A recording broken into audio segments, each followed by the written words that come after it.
Hey guys, tonight you're stepping into a medieval world where the water could kill you faster than the winter cold. The rivers were filthy, the wells were suspicious, and even a simple drink could leave an entire village curled up beside the fire, regretting every life decision they'd ever made. So how did people actually survive for centuries without clean water? Well, mostly through weak ale, boiling pots, monastery tricks, rain barrels, and a truly heroic amount of optimism. If you enjoy slow, immersive medieval stories like this, take a moment to like the video and subscribe to the channel.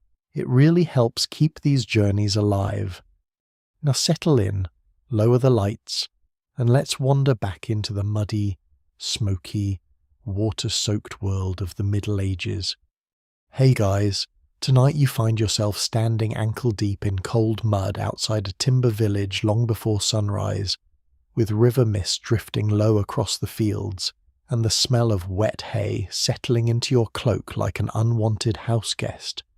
Somewhere beyond the crooked fences, a dog barks once and then thinks better of it.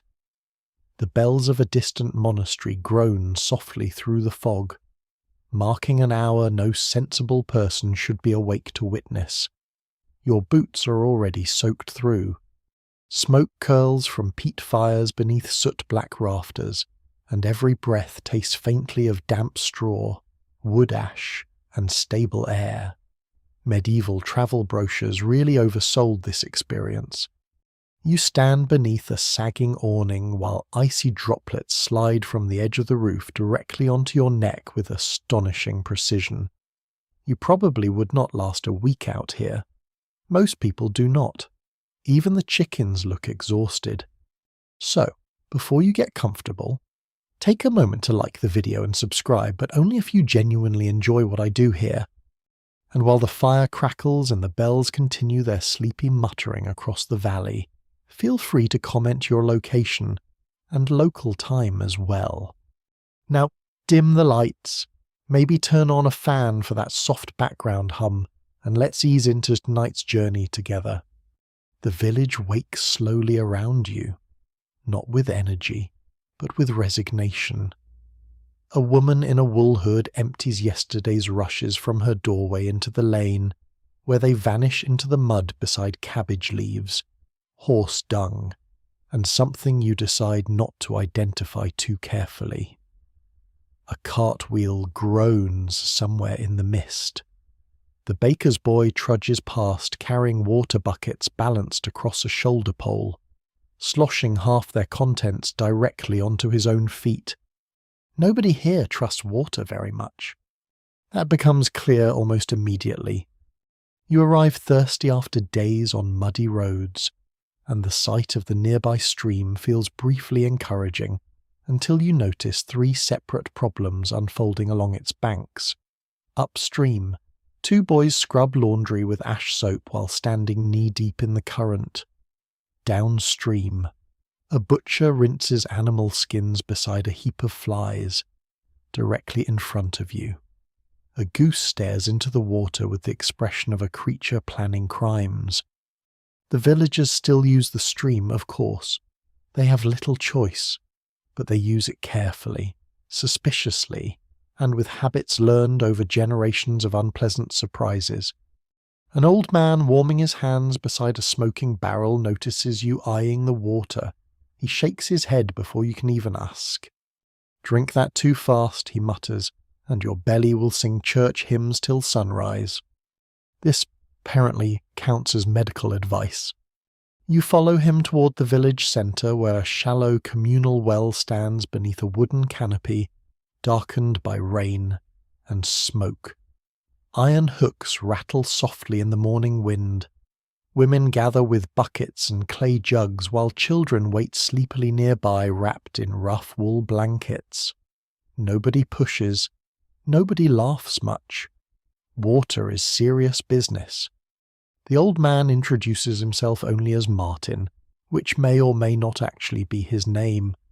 Medieval villages contain many Martins and surprisingly few explanations. He shows you the well bucket with the grim pride of a man presenting royal treasure. Better than the stream, he says. You peer inside. That is not reassuring.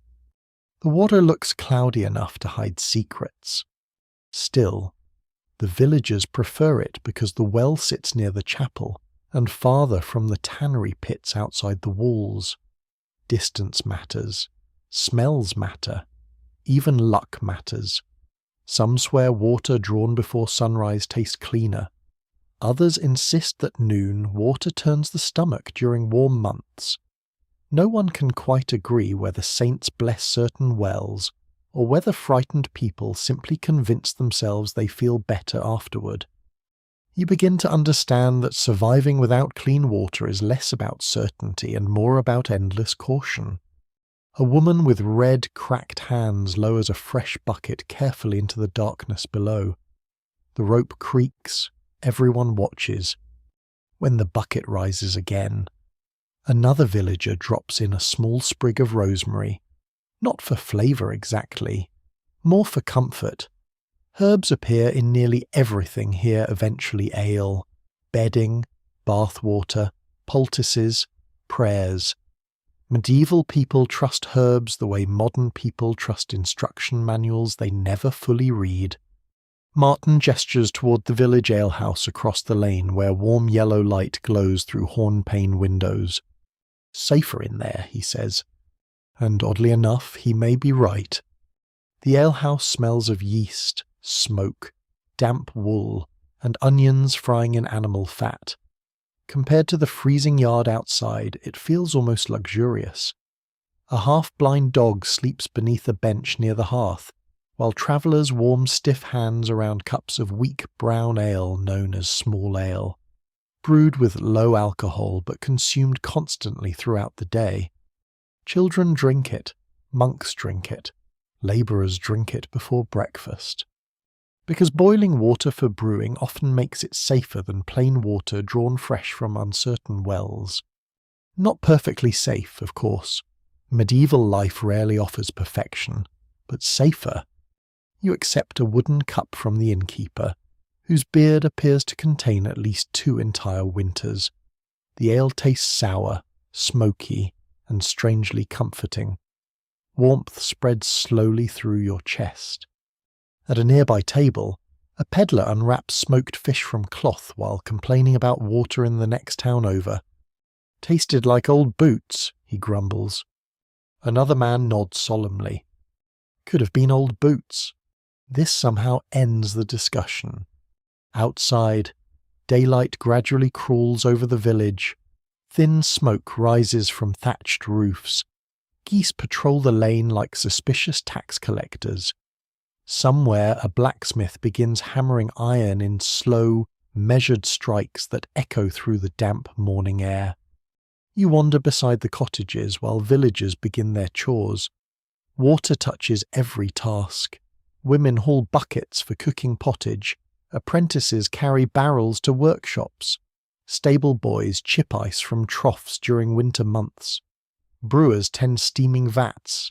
Even washing hands becomes complicated. A servant pours water from a jug while another catches the runoff in a basin below, because wasting water feels almost sinful. And bathing. Well, people do bathe sometimes, despite what later centuries love to claim. But full baths require fuel, labour, hauling, heating, and patience. Most ordinary villagers settle for wiping hands and faces, rinsing linens, or visiting bathhouses when fortune allows.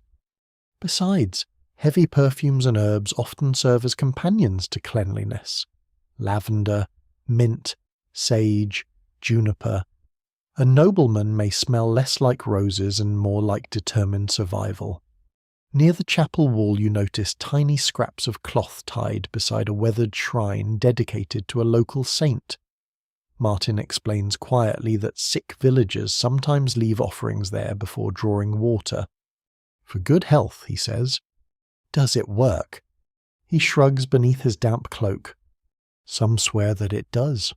Even now, standing in the pale fog with bells drifting overhead and smoke clinging to your sleeves, It is hard to tell whether faith protects these people or simply helps them endure uncertainty without losing heart entirely. The morning stretches onward slowly. A woman stirs oat pottage over a fire. A child coughs somewhere behind an oak door. Monastery bells mark another hour. The suspicious goose from earlier has somehow followed you into the village square and continues watching with deeply personal hostility. And through it all, every villager thinks constantly about water. Where it came from, who touched it, whether it smells wrong, whether rain spoiled it, whether boiling it will help, whether the saints will. Because in this world, thirst is never simple. A clear stream may hide sickness. A cloudy barrel may keep you alive. Every sip carries risk wrapped in routine. So you keep your cup of warm ale close while cold mist drifts between the cottages and the village slowly breathes itself awake around you. The morning settles into a grey dripping hush as you remain near the village well, where the ropes creak steadily and every bucket drawn from the darkness below seems to carry not only water, but judgment. The villagers move around it with quiet rituals learned through hard experience. Nobody drinks immediately after drawing. Nobody trusts the first bucket after heavy rain. And absolutely nobody speaks cheerfully beside the well before sunrise. Because some believe careless words wake bad luck sleeping underground. Whether this superstition protects anyone is difficult to say. Still, nobody tests it. A thin woman with a fur-lined hood gestures for you to stand aside while she lowers her own bucket carefully into the shaft. The rope slides over polished oak worn smooth by generations of anxious hands. Beneath the canopy hangs a small beeswax candle in a cloudy glass lantern, though daylight has already arrived. Its flame flickers weakly in the damp air, painting gold across the wet stones. The woman crosses herself before hauling the bucket upward. You notice nearly everyone does the same. Not dramatic prayers, just small habits, tiny bargains with uncertainty. Martin stands beside you chewing coarse bread hard enough to threaten his remaining teeth. He watches the villagers gather around the well with the patient expression of a man who has seen this same scene unfold 10,000 times. They argue over water more than land, he mutters. And within moments, he proves correct. A stout cooper arrives carrying 2 barrels across a handcart and immediately accuses the tanner's apprentices of fouling runoff near the stream again. The apprentices deny everything with the exhausted confidence of young men accused regularly of disgusting behaviour. Your barrels smell worse than the ditch. One shoots back. That's pitch, the cooper replies proudly, as though pitch itself deserves admiration. Soon 3 more villagers join the debate. Voices remain low, but deeply committed. In medieval life, water arguments rarely end cleanly because nobody fully understands contamination, yet everyone understands consequences. If enough people fall sick after rainfall or flooding, blame spreads faster than fever. No one can quite agree whether sickness comes from foul smells, angry spirits, bad air, curses, spoiled food, unlucky stars, or invisible corruption hidden inside the water itself. Most people simply avoid whatever seemed suspicious last time someone died unpleasantly. Which, honestly, is not the worst survival strategy. A young monk from the nearby priory arrives carrying 2 copper jugs suspended from a shoulder yoke. His sandals are already coated in mud. He nods politely to the villagers, though several glance at him with mild resentment. Monasteries often maintain cleaner wells and better drainage than surrounding villages, and peasants notice these things with remarkable accuracy. The monk kneels briefly near the well and murmurs a prayer to St. Clement, patron of sailors and, in some places, protector of water sources. Some swear blessings improve the taste of a well. Others claim holy words prevent belly sickness during wet summers. Martin leans toward you. "The monks boil most everything," he whispers. "That's why they outlive the rest of us." He says this with the admiration usually reserved for miracle workers. You follow the monk a short distance afterward, partly from curiosity and partly because the village well still resembles a place where unfortunate secrets dissolve quietly in darkness. The lane narrows between cottages with low timber beams blackened by decades of smoke. Water drips steadily from roofs into shallow trenches cut beside the road. Children splash through puddles barefoot despite the cold. A little girl pauses beside one ditch to float a broken nutshell downstream like a ship. Two pigs immediately attempt to eat it. Life here feels permanently damp. Damp boots, damp cloaks, damp straw beneath sleeping pallets, even inside homes. Moisture clings to wool blankets and creeps along stone walls. Clean, dry comfort belongs mostly to nobility and optimistic storytellers. You pass an elderly woman hanging herbs from her doorway: sage, yarrow, mint, and bundles of rosemary tied with the rough twine. She notices your attention. "For the water," she says. "How?" She shrugs. "Smells better," which again appears to satisfy everyone involved. Near the edge of the village stands a smaller private well beside a merchant's fenced yard. Unlike the communal well, this one has a locked wooden cover reinforced with iron bands. The merchant himself emerges holding a key nearly the size of a dagger. Water apparently can become wealth. He unlocks the cover with theatrical caution while eyeing nearby villagers suspiciously. During dry months, tensions rise quickly around private wells. Some households guard them at night. Others accuse neighbours of stealing buckets after dark. Those who tell the tale never fully agree whether one local feud ended in murder or merely very aggressive shouting involving turnips. The merchant notices you staring.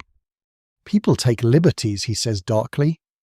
Behind him, his wife pours yesterday's leftover ale into a stew pot already simmering over the fire. Almost nothing is wasted here. Water used for boiling cabbage may later thin soup. Rainwater collected in barrels washes clothes before eventually soaking garden soil. Even bathwater sometimes serves second purposes no one discusses during meals. The monk eventually reaches a tiny stone chapel near the priory walls and invites you briefly inside. Warm candlelight glows across painted saints darkened by centuries of smoke. The air smells of wax, old wood, wet wool, and faint incense. Most comforting of all, the priory maintains a cistern fed by rainwater channels running from the rooftops. The monk shows you proudly. Stone gutters direct rainfall into covered storage basins lined carefully with lime mortar. Leaves and debris are removed constantly. Buckets remain cleaner. Access is restricted. Compared to the village stream outside, it looks astonishingly civilized. It still turns in summer sometimes, the monk admits, but less often. You peer into the water below, clear enough to reflect candlelight. Practically wizardry. The monk explains that travellers arriving sick are often given watered ale or boiled herb infusions instead of raw well water. Mint, fennel, thyme, even vinegar mixtures. Medieval remedies may sound strange now, but many come from simple observation repeated slowly across generations. People notice which drinks spoil quickly. They notice which monasteries lose fewer brothers during outbreaks. They notice which wells smell wrong after floods. Knowledge travels slowly here, but it does travel. Outside again. Clouds thicken overhead while cold wind bends the bare trees beside the chapel yard. Villagers hurry through the lanes carrying sloshing buckets beneath wool cloaks. Somewhere nearby, someone dumps chamber pots into a drainage ditch with deeply alarming enthusiasm. You step carefully around that particular contribution to medieval infrastructure. Martin later finds you beside the alehouse hearth where steam rises from a cauldron of onion pottage thickened with barley. The innkeeper tears coarse bread into wooden trenchers, while smoke drifts lazily toward the rafters overhead. "You'll learn soon enough," Martin says, settling heavily onto the bench beside you. Nobody survives alone around water. He gestures toward the room. Brewers share yeast.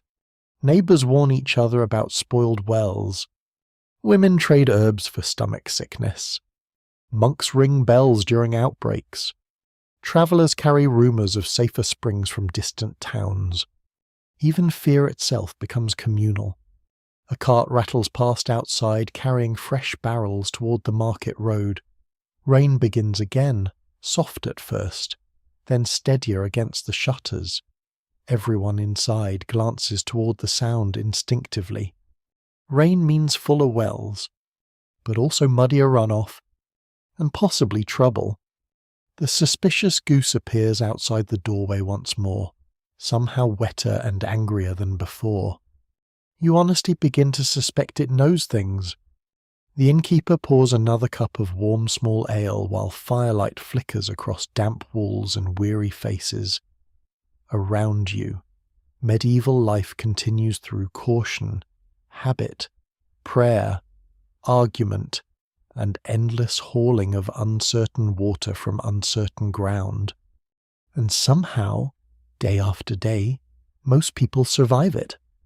The rain continues through the afternoon with the stubborn determination of weather that has settled in for a personal grudge. Water rattles against the shutters of the alehouse while smoke curls low beneath the rafters, trapped by damp air that refuses to rise properly. Everyone inside smells faintly of wet wool and onions now. Even the dog near the hearth appears steamed. You cradle another cup of warm small ale between cold hands and slowly begin to understand why medieval people drink it constantly. Not to celebrate. Not even always to enjoy, simply because it feels safer. The innkeeper moves heavily between tables carrying pitchers darkened by years of use. His daughter stirs a cauldron of pottage near the fire while tossing in cabbage leaves, leeks, and scraps of smoked fish with the calm confidence of someone who has watched travellers survive on this exact mixture for decades. Outside, the well water grows muddier with each passing hour as runoff trickles through the village lanes. Nobody says it aloud, but everyone notices. So they drink ale instead. Weak ale for labourers, thin ale for children, stronger brews for feast days, funerals, and surviving relatives afterward. Martin tears bread apart beside you and dips it into his cup. "Breakfast," he says. It is well past midday. No one seems concerned. The ale itself tastes earthy and sour, faintly sweet beneath the bitterness. You would not call it refreshing exactly, but it settles warmly in the stomach, and that alone feels valuable in this cold world. Medieval brewers rarely aim for perfection. Consistency itself borders on miracle. A travelling cooper sitting nearby explains the brewing process while repairing a cracked mug with tiny iron hoops. "Water first," he says, "then grain, then boil it till the evil leaves." This is not entirely scientifically precise, but surprisingly close. The boiling matters enormously, even if most villagers understand it through experience rather than invisible microbes. People notice that boiled drinks often make fewer stomachs revolt, so brewing becomes not merely pleasure, but survival woven quietly into daily life. Even monasteries brew ale, especially monasteries. Some monks produce beer stronger than local lords can safely negotiate with. The cooper continues talking while rainwater drips steadily from his beard into his lap. "Bad brew means bad brewer," he mutters, "or bad water." At another table, two farmhands argue over whether ale brewed during thunderstorms spoils faster. One swears lightning angers the yeast. The other insists spirits hiding inside barrels become restless during storms. No one can quite agree whether either explanation is true. Still, both men avoid brewing during thunderstorms whenever possible. You begin noticing how often uncertainty shapes ordinary behavior here. Medieval people live surrounded by invisible dangers they cannot fully explain, so customs grow around caution the way moss grows over stone.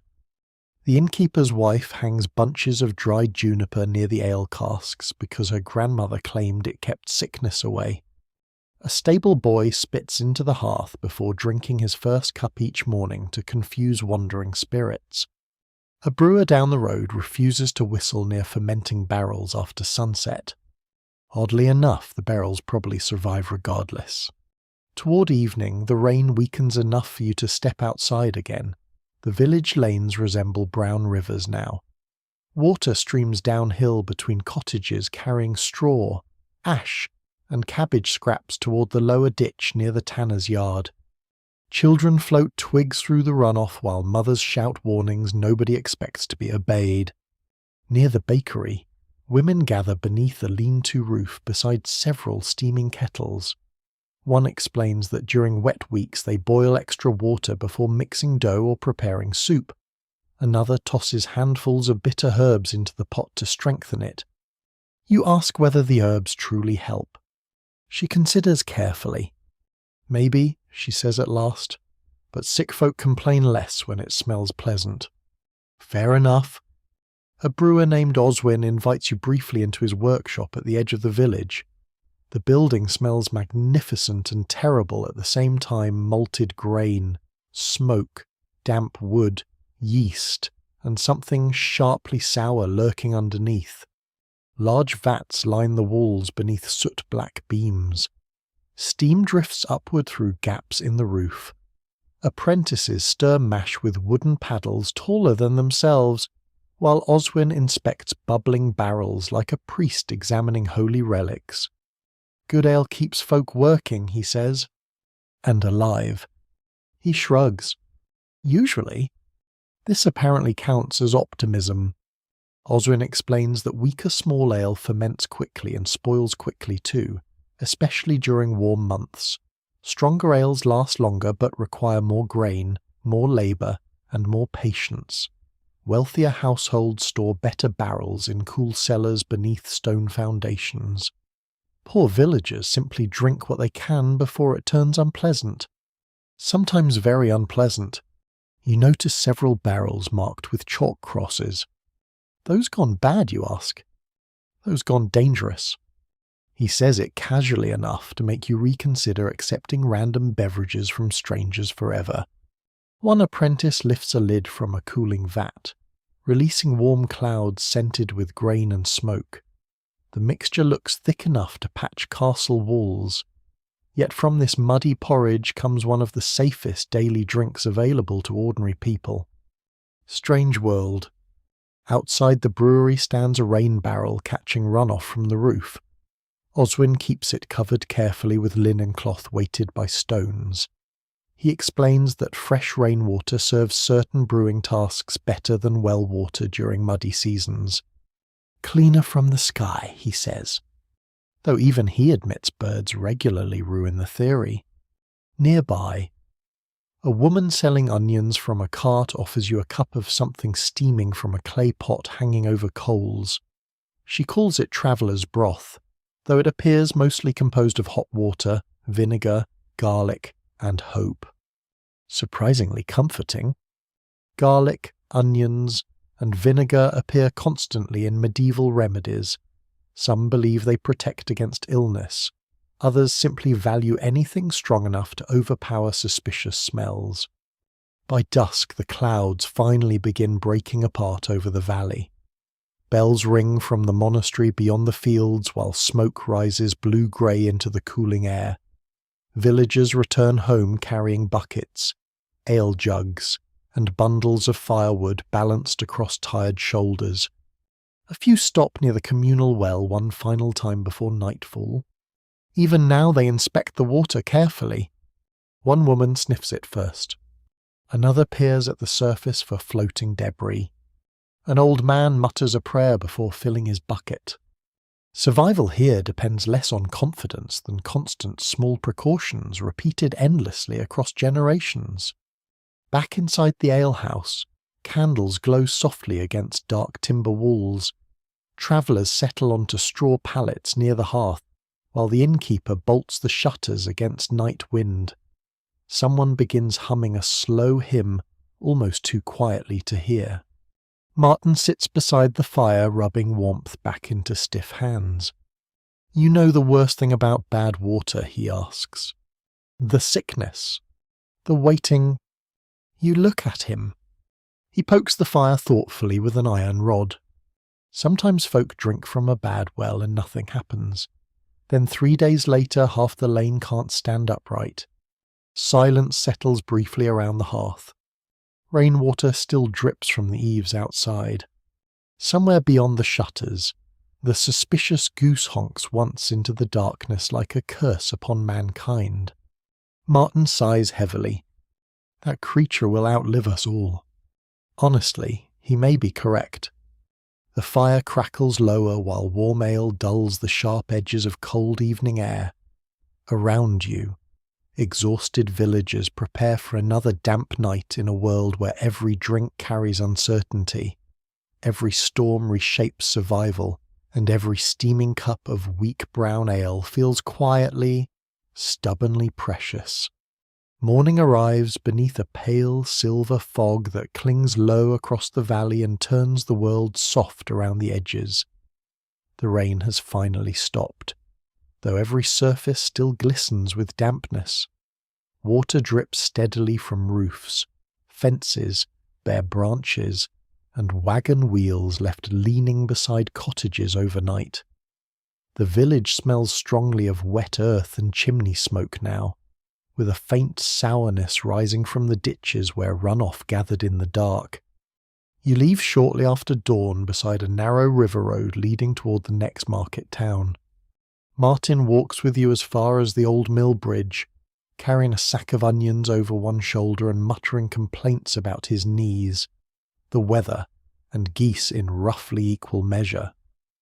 The suspicious goose itself watches your departure from beside the well like a tiny feathery tax collector guarding state secrets.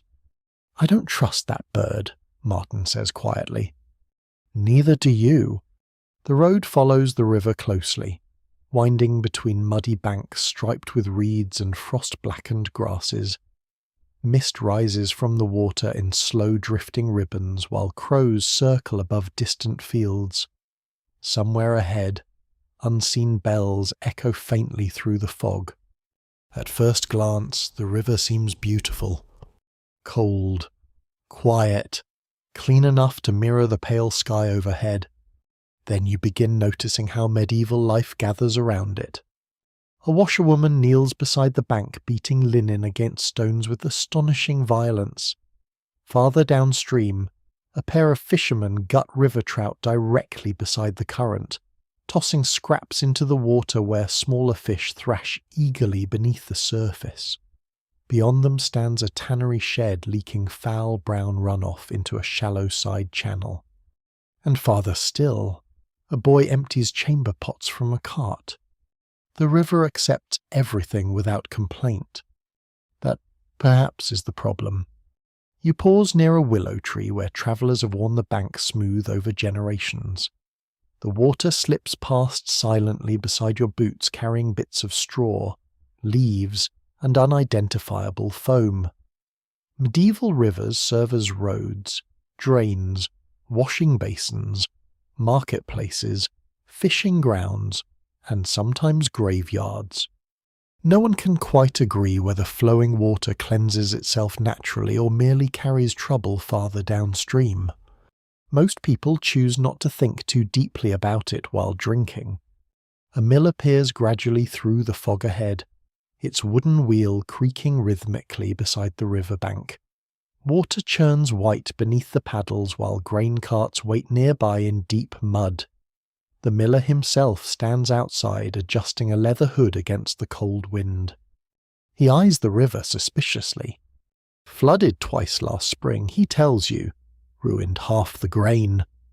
He points toward dark water stains halfway up the mill wall. Floods terrify medieval towns not merely because of drowning or damage, but because floodwater touches everything. Wells turn foul, cellars fill with filth. Rot spreads quickly afterward through food stores and bedding alike. The miller explains that after major floods, many villagers boil nearly every drink for weeks if fuel allows. Ale becomes even more important then. So do soups thickened with barley or oats. Safer hot, he mutters. A philosophy covering surprisingly large portions of medieval life. Inside the mill, warmth and grain dust wrap around you immediately. Massive wooden gears groan overhead while flour drifts softly through slanted beams of grey light.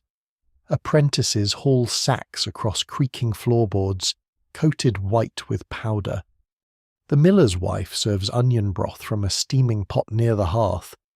"River smells wrong today," she says casually while handing you a bowl. You glance outside. "How can you tell?" She shrugs. Too sweet. That answer somehow feels worse. People here rely heavily on smell as warning. Sour wells, stagnant ditches, foul air drifting from marshes all suggest danger. Medieval medicine often links sickness to corrupted air and unpleasant odours. They do not yet understand bacteria, but they understand that foul places frequently make people ill. Which, again, is not entirely wrong. The broth warms your hands while mill workers exchange stories nearby about distant villages struck by water fevers after summer heat spoiled shallow wells. One swears travellers collapsed after drinking from a roadside pond haunted by spirits. Another claims the pond merely sat too close to grazing cattle. Those who tell the tale never fully agree. You continue onward after midday beneath skies slowly clearing toward pale blue. The road grows busier near the town ahead. Merchants guide wagons through ruts deep enough to swallow boots. Pilgrims wrapped in patched cloaks trudge northward, carrying wooden staffs and tiny lead badges pinned to their chests. One elderly pilgrim walks beside you briefly while sipping cautiously from a leather flask. "Boiled cider," he explains proudly. "Better than ditch water." Wise man. He tells you stories of holy wells farther south where travellers leave ribbons, coins, or carved tokens beside springs believed to cure fevers and stomach ailments. Some swear blind men regained sight there. Others insist cripples walked home unaided afterward.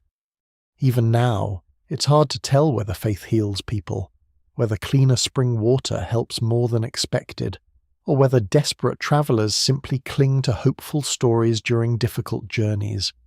Still, the pilgrim never drinks from rivers if he can avoid it. The road eventually climbs a low ridge overlooking the town itself.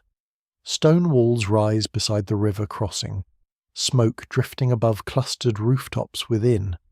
Outside, the walls stretch gardens, animal pens, and workshops built deliberately downstream whenever possible. Especially the tanners. Especially the butchers. The smell reaches you before the gates do. You pass a line of dyers rinsing cloth in shallow basins stained blue, red, and yellow from mineral pigments. Nearby, apprentices scrape hides while dark water trickles slowly into drainage trenches. The river carries all of it onward. Somewhere downstream another village will eventually wonder why their water tastes strange. At the gatehouse, guards inspect incoming carts while a clerk records market tolls beneath a canvas awning. Beside the wall stands a public trough fed by diverted river water where horses drink noisily. Not humans. That distinction matters. You overhear a merchant warning his servant not to fill drinking barrels there because the upper quarter empties waste into the same channel after dark. The servant nods with the weary expression of someone who expected nothing better. Inside the walls, narrow lanes twist downhill toward the riverside market district. Water runs constantly through shallow gutters cut along the streets, carrying refuse toward the lower banks.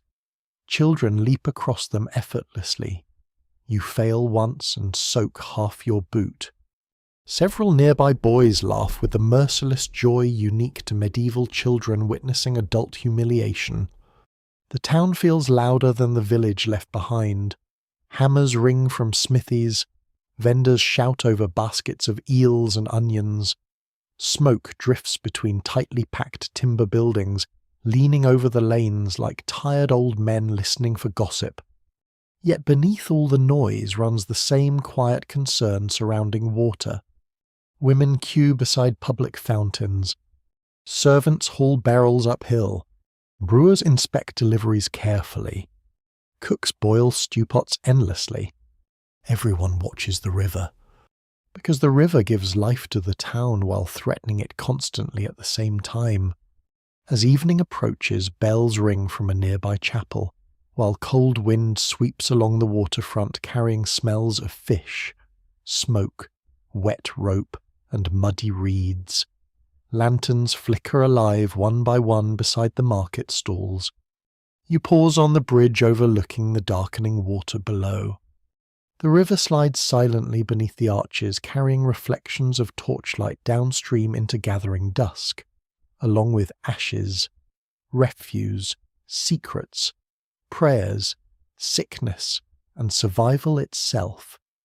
And still tomorrow morning, people will kneel beside it to wash clothes, fill buckets, gut fish, and search for enough safe water to reach another night. By the time darkness settles fully over the town, you have found shelter inside the guest house of a small abbey standing just beyond the northern wall. The monks allow travellers to stay for a single night in exchange for modest coin, quiet manners, and a willingness to ignore the snoring of exhausted pilgrims. The last condition proves especially important. A cold wind follows you through the oak doors as a lay brother ushers you inside carrying a beeswax candle protected behind horn panels.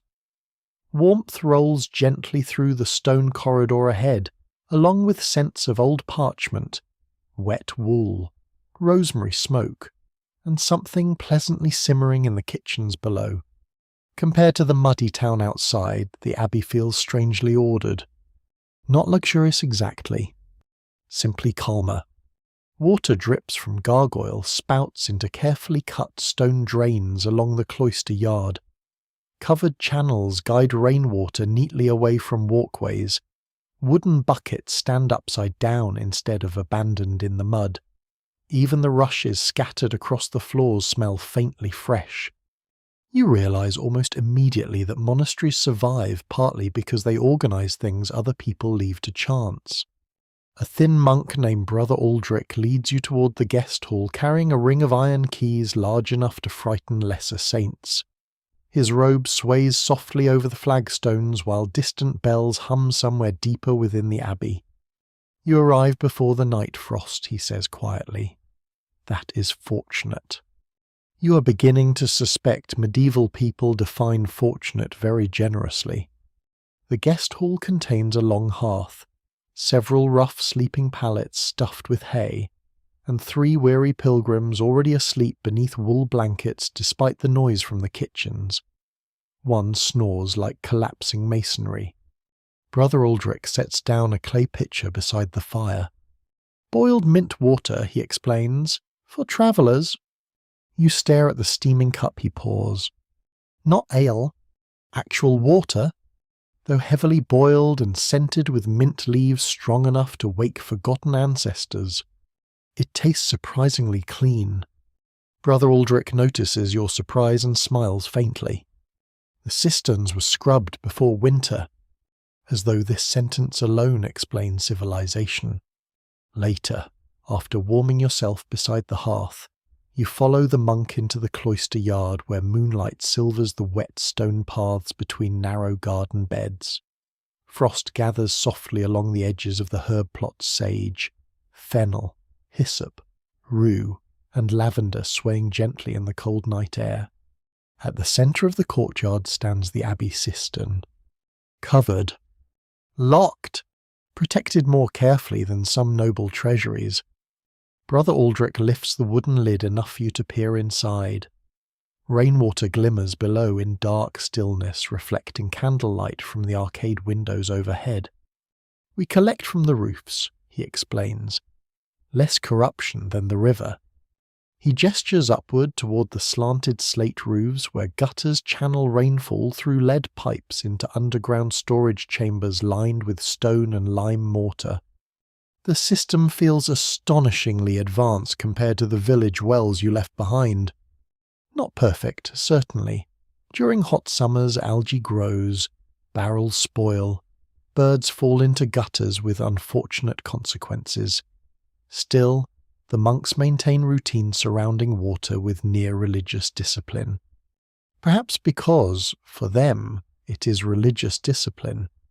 Brother Aldrich explains that novice monks clean the channels twice each month and after every major storm. Certain brothers inspect the wells daily. Kitchen water boils before cooking. Sick monks receive watered wine infused with herbs rather than raw water from uncertain sources. No one can quite agree whether rosemary strengthens the stomach, he admits. But fewer brothers fall ill when we use it. Again, medieval life advances through observation wrapped carefully inside tradition. A bell tolls softly overhead, marking the next prayer hour. Somewhere beyond the cloister walls you hear distant town noises fading gradually into sleep wagon wheels, barking dogs, drunken singing drifting from riverside taverns. The abbey itself remains quiet except for wind and bells. You follow Brother Aldrich into the infirmary where shelves of clay jars line the walls beneath hanging bunches of dried herbs. The room smells sharply of vinegar, beeswax, lavender oil, and old linen. An elderly monk sits beside the hearth preparing remedies with patient hands stained brown from ink and herbs alike. He grinds willow bark into powder using a stone mortar. For fevers, Brother Aldrich whispers. Nearby stand glass bottles containing cloudy liquids, oils, and strange floating roots that resemble drowned spiders. Medieval medicine often appears alarming until you remember modern pharmacies also contain deeply suspicious objects when viewed without explanation. The elderly monk glances up at you. Travellers should avoid water near city walls, he says without introduction. Too many drains. You nod. Wise advice. He continues crushing herbs slowly. People think rivers wash sins away because they carry everything downstream, but downstream belongs to someone else. That sentence lingers with you. Before sleep, the monks serve a simple evening meal in the refectory coarse bread, onion pottage, smoked fish, and weak ale brewed within the abbey walls.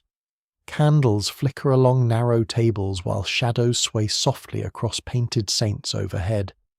No one speaks during the meal except one brother reading aloud from scripture near the hearth. Even the drinking feels measured here. Purposeful.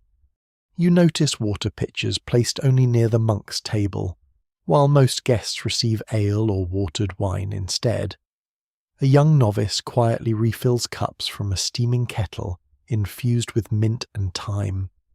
Across from you, a pilgrim unwraps sore feet beside the fire and mutters gratitude for the abbey's clean bedding. Another traveller claims monks survive plague years better because bells frighten sickness spirits away from monastery walls. Some swear that constant prayer purifies the air itself. Others credit the boiled drinks. Perhaps both comforts matter equally. Later, lying beneath rough wool blankets on a straw pallet near the dying hearth, you listen to monastery life unfolding through the darkness around you. Soft footsteps in corridors. A distant cough. Wind brushing stone arches. The slow creak of ropes drawing water somewhere below. Monastery bells marking hours long after ordinary villagers sleep. Water shapes every sound here too, though differently than outside, not merely survival but routine. Controlled where possible, measured, observed, You drift towards sleep, imagining novice monks rising before dawn to scrub gutters in freezing rain while muttering prayers beneath clouds of white breath. Somewhere below the abbey, underground cisterns hold precious rainwater, gathered patiently from storms passing across distant hills. Above you, smoke curls lazily into soot-black rafters while frost thickens against narrow windows. Then suddenly a loud crash echoes from outside the guest hall. Everyone startles awake. One pilgrim nearly falls from his pallet.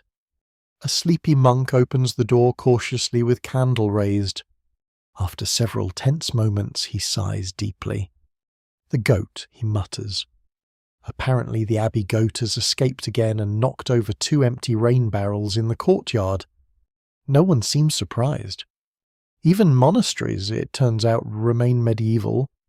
The hall settles slowly back into silence afterward. Blankets rustle. Someone resumes snoring almost immediately. The fire crackles softly lower while candlelight fades against cold stone walls.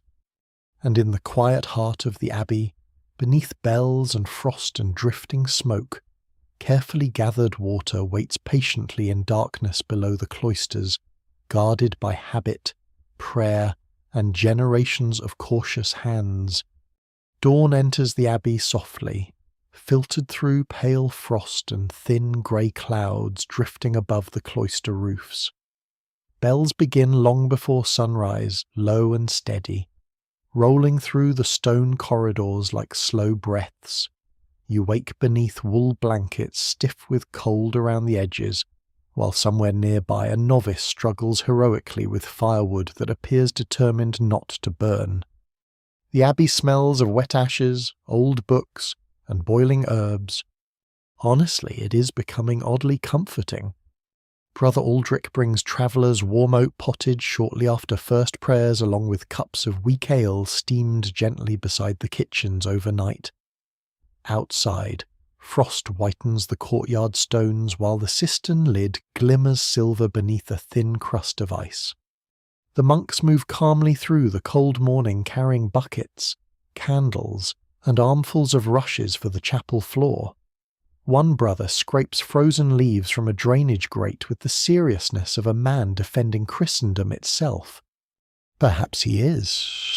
Clean water here depends on tiny tasks nobody notices until they stop happening.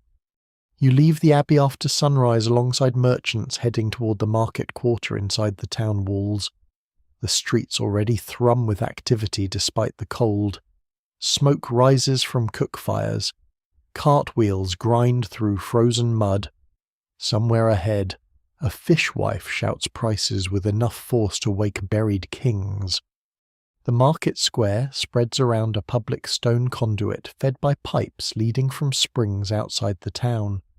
Water spills steadily from bronze spouts into wide troughs, where servants crowd with buckets and barrels. Compared to village wells, it looks almost miraculous. Compared to modern plumbing, it resembles organized panic. Still, towns guard conduits fiercely because they provide cleaner water than riverbanks or shallow wells during busy market days. Officials inspect them regularly. Fines punish those caught washing clothes, dumping waste, or watering animals too close to the spouts. Naturally, people do these things anyway. A guard carrying a short staff already argues with a butcher's apprentice attempting to rinse bloodied knives near the basin edge. "You foul the conduit again and I'll have you cleaning drains till Easter," the guard snaps. The apprentice looks deeply unconvinced by this threat. You move slowly through the market while frost melts beneath hundreds of boots. Merchants arrange smoked fish across wooden tables packed with salt. Bakers stack coarse rye loaves beside honey cakes hard enough to qualify as building materials. Potters unload glazed jugs designed specifically for carrying water without leaking too badly. An improvement humanity clearly celebrates. Near the conduit, professional water carriers fill enormous barrels balanced across handcarts reinforced with iron hoops. Wealthier households pay these men to deliver water directly to kitchens, bath chambers, And brewing rooms. One carrier named Thomas lets you inspect his equipment proudly. Oak barrels, wax-sealed lids, clean ladles hanging separately from dirty ones. He even scrubs the inside with vinegar weekly. Practically royalty.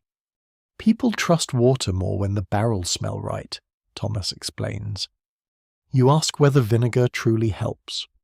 Maybe not, he says, but folk complain less. A familiar medieval solution. Nearby, a physician wearing fur-trimmed sleeves lectures two nervous servants about avoiding stagnant water during winter thaw. He carries pomanders filled with herbs beneath his nose because many learned men believe pleasant smells protect the body from sickness, drifting through foul air. To be fair, standing beside medieval drains probably encourages anyone toward fragrant accessories.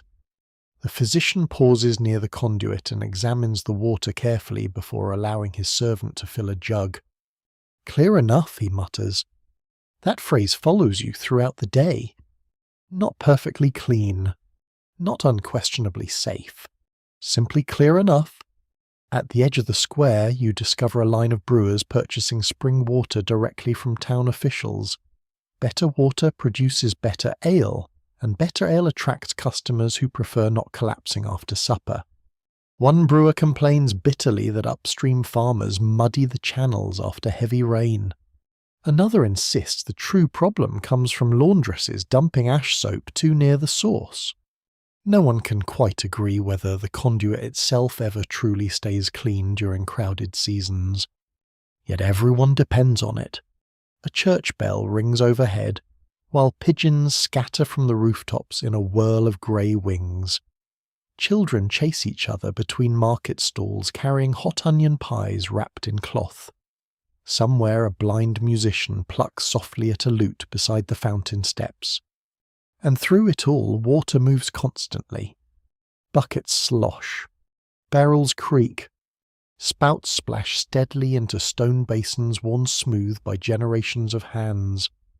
You stop beside a spice merchant selling dried herbs from painted boxes: mint, fennel, sage, cloves, lavender. He claims certain mixtures strengthen weak waters when steeped overnight. Especially after floods, he adds darkly. The merchant also sells tiny cloth sachets meant to hang inside water barrels. What do they do, you ask? Smell expensive. At least he is honest.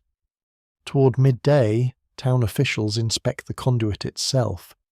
Two labourers lift a heavy iron grate while another lowers a lantern into the channel below. Crowds gather instantly because medieval people enjoy public infrastructure inspections almost as much as executions. The workers emerge grim-faced, carrying clumps of leaves, mud, and one deeply unfortunate dead rat. Everyone nearby groans. A woman immediately crosses herself.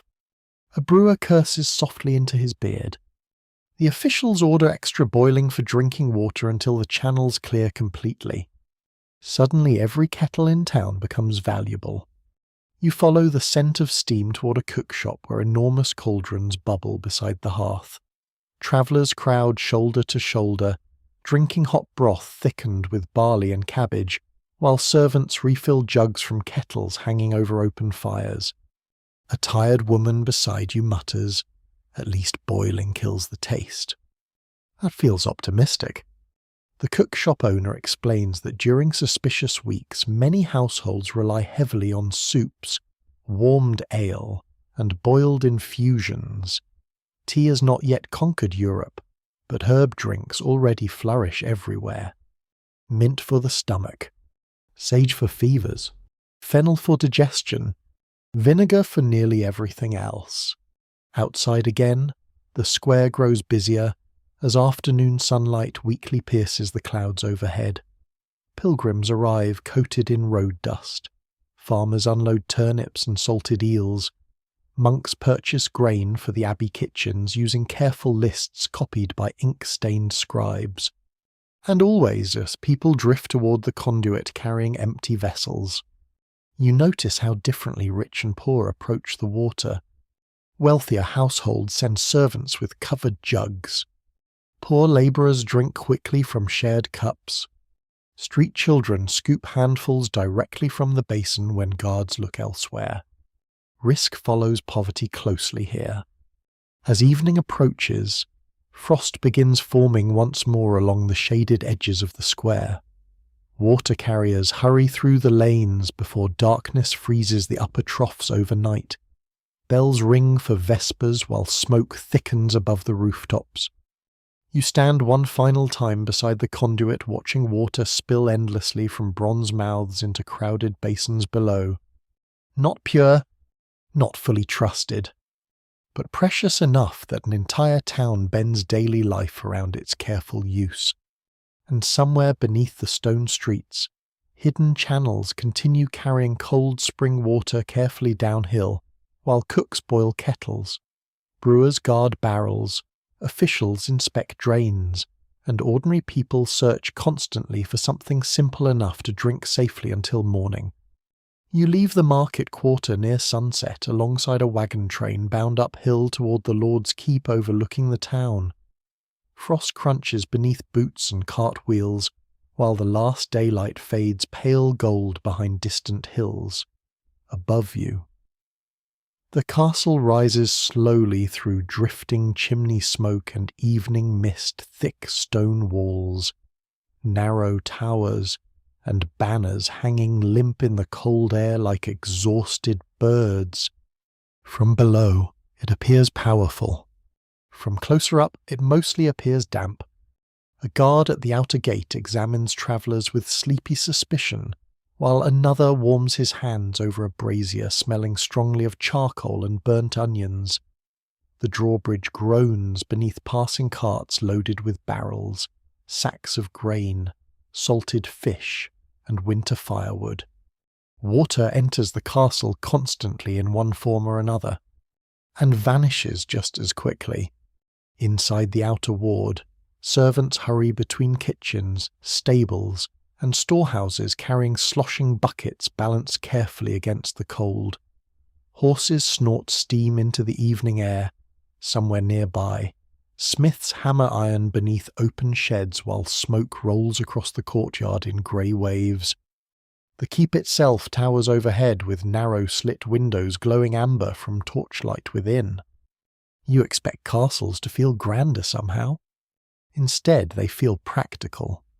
Cold stone, heavy oak doors, wet straw in corners, the faint smell of damp wool everywhere. A steward named Gerard guides incoming travellers toward a guest chamber near the kitchens while muttering instructions to servants hauling water barrels across the yard. "Careful with that one," he snaps. "That's for the Lord's table." Apparently even water possesses social rank. You follow Gerard through twisting corridors lit by smoking torches fixed into iron brackets. Rushes cover the stone floors beneath your boots, though many have clearly survived several unfortunate meals already. Somewhere overhead you hear dogs barking and footsteps echoing through timber galleries. The castle kitchens occupy nearly an entire wing beside the inner courtyard. Heat spills outward in glorious waves carrying scents of roasting onions, dripping fat, wood smoke, and fresh bread. Compared to the frozen yard outside, it feels almost heavenly. Servants crowd around enormous cauldrons suspended above roaring fires, while kitchen boys dash between tables carrying water buckets and armfuls of herbs. Everything here depends on hauling. Water for soups, water for washing trenchers, water for brewing ale, water for noble baths when fortune and fuel allow. A cook stirring fish stew explains that the keep's main well lies deep beneath the inner ward protected by stone walls and locked gates. During sieges, the well becomes more valuable than silver. "Gold won't stop thirst," she mutters while flinging leeks into the pot. "Wise woman." Gerard eventually leads you toward the inner courtyard where the castle well stands beneath a small roof structure, guarded by 2 lanterns. Unlike the village wells below, this one feels almost ceremonial. Clean rope, covered bucket, stone curb scrubbed regularly. A soldier watches it constantly. Not because the water is pure exactly, but because everyone inside the walls depends upon it surviving winter. The guard lets you peer inside briefly. The shaft drops so deep your candlelight vanishes long before reaching water below. "Never failed yet," he says proudly. Then he lowers his voice. "Though some swear the water tastes strange after storms." Of course it does. No medieval well escapes rumour. The guard explains that during dry summers the castle supplements well water, using rain cisterns built beneath the kitchens and towers. Gutters along the rooftops feed underground storage chambers lined with stone and pitch. Servants clean them twice yearly if the steward remembers. Which sounds slightly less reassuring. You climb a narrow stairway afterward toward the great hall where supper preparations unfold beneath smoky rafters high overhead. Firelight dances across tapestries depicting hunts, saints, and battles probably far cleaner than the real versions.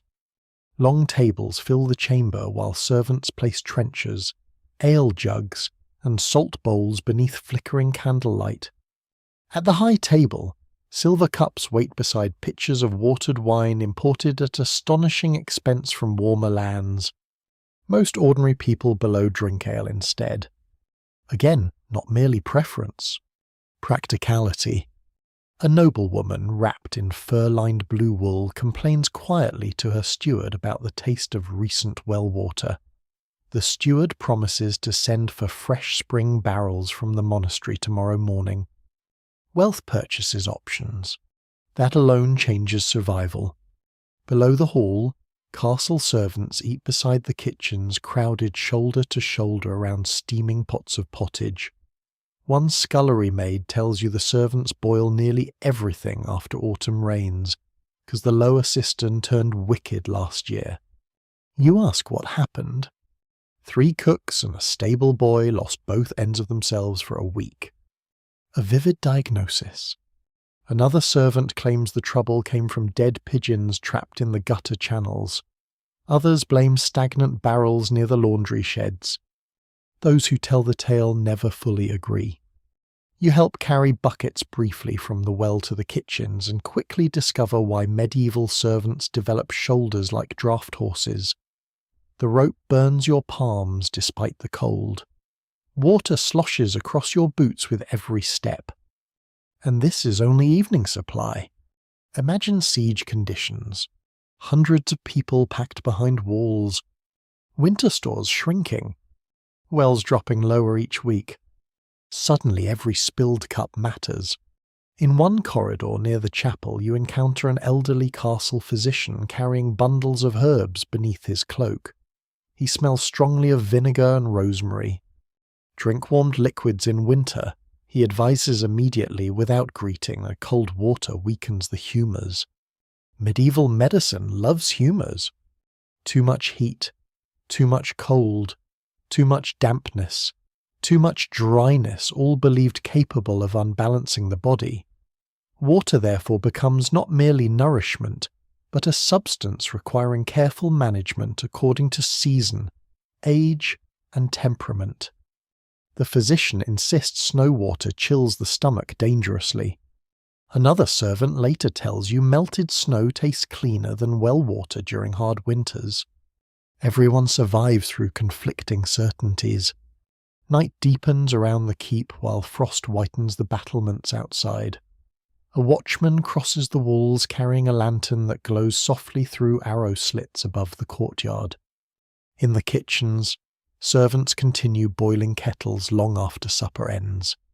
Ash settles beneath the hearths while cooks scrub pots using sand and heated water, hauled laboriously from the well below.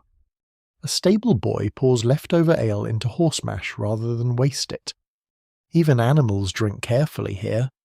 Later, wrapped once more in rough blankets near a side chamber hearth, you listen to the castle settling gradually into darkness. Wind hums through narrow windows.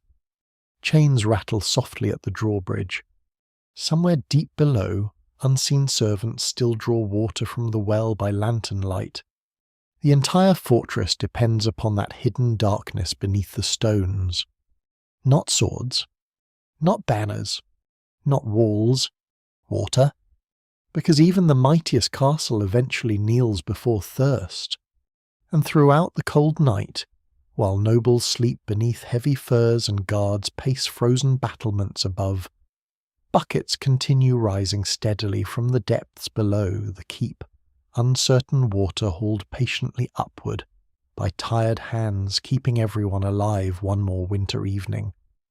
The castle wakes before dawn beneath a hard white frost that turns the inner courtyard silver beneath torchlight. You rise stiff and cold from your blankets while somewhere overhead the watch changes along the battlements. Boots scrape stone, harness buckles clink softly.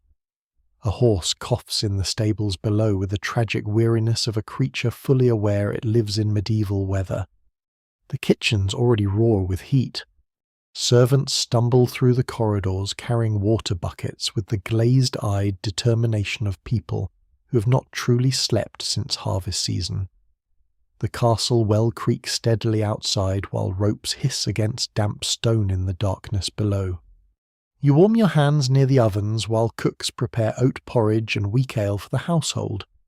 A scullery maid named Agnes pours steaming water from a blackened kettle into clay basins lined beside the wall. For washing, she explains. The water immediately turns grey from ash and soot-black hands. Medieval cleanliness often looks less glamorous than later paintings suggest. People do wash, certainly, but warm water costs labour. Every heated basin represents chopped firewood, drawn buckets, hauling, waiting, and aching shoulders. So nothing gets wasted.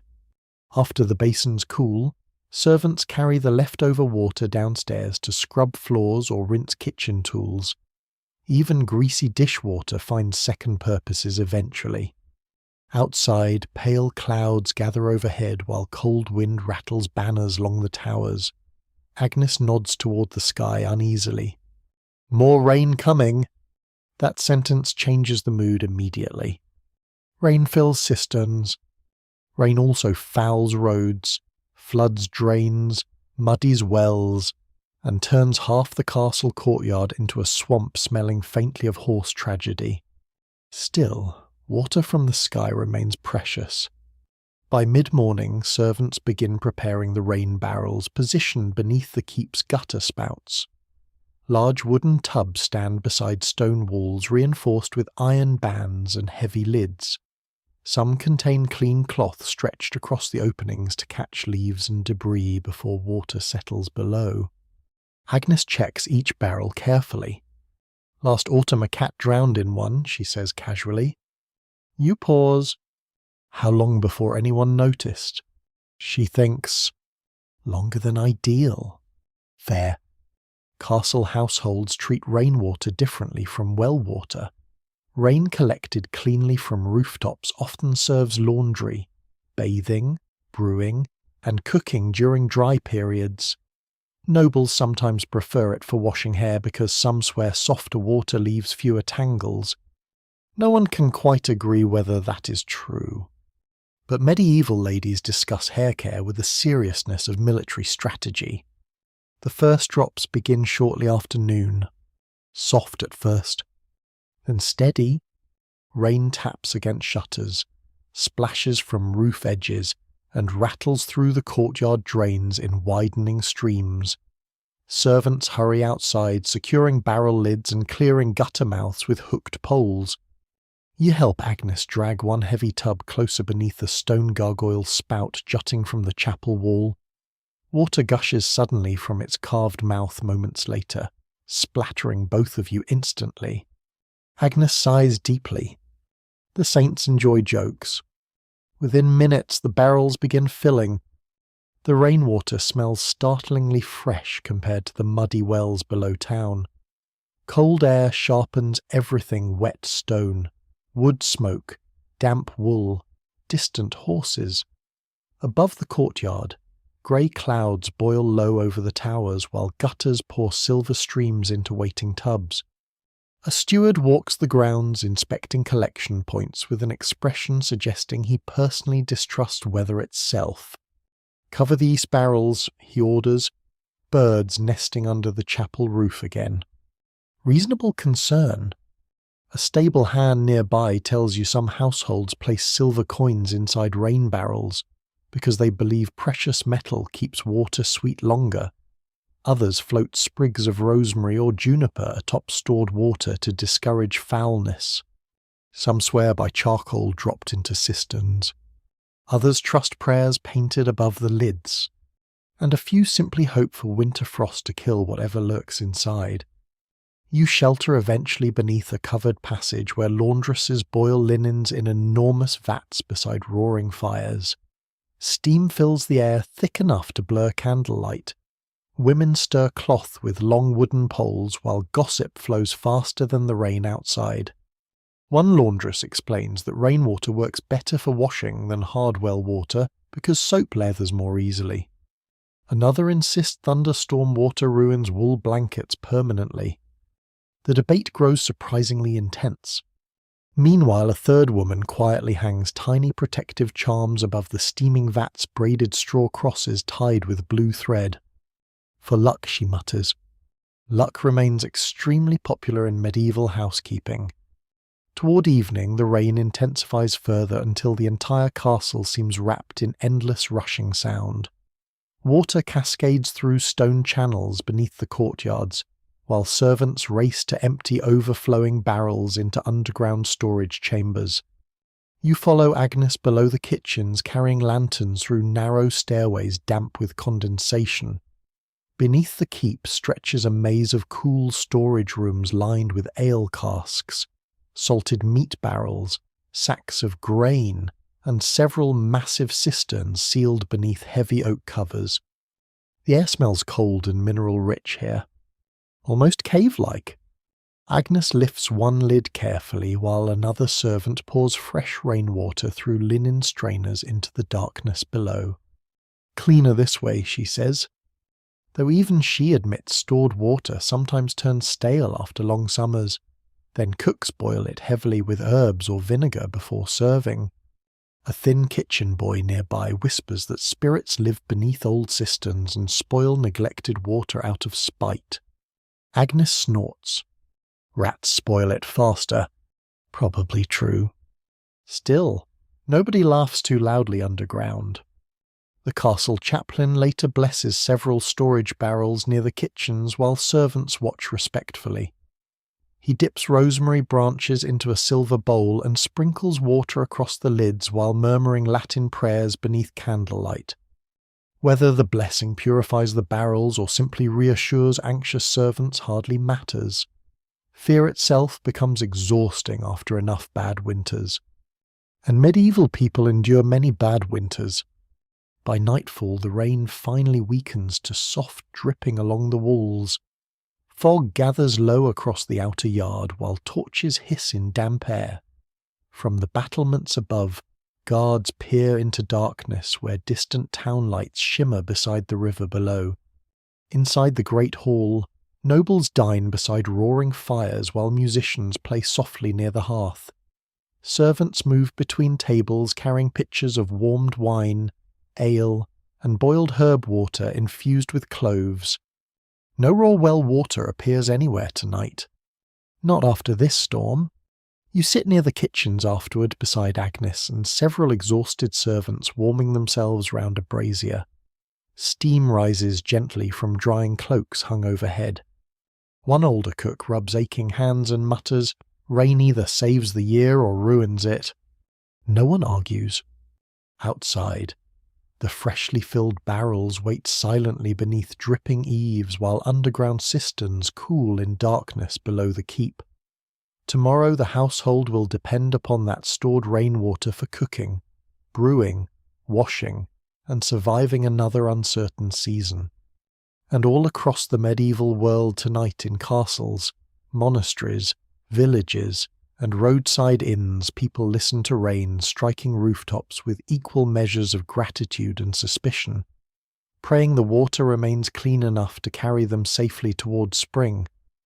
The storm passes during the night, leaving the castle wrapped in pale mist and dripping silence by morning.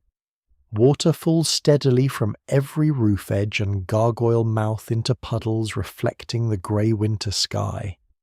The courtyard smells washed clean for once, though beneath that freshness lingers the familiar odours of horses, damp straw, chimney smoke, and humanity attempting survival inside thick stone walls. You leave the keep shortly after sunrise alongside a supply cart bound toward the lower town. Agnes presses a small cloth bundle into your hands before you go. "Dried mint," she says, "for your stomach."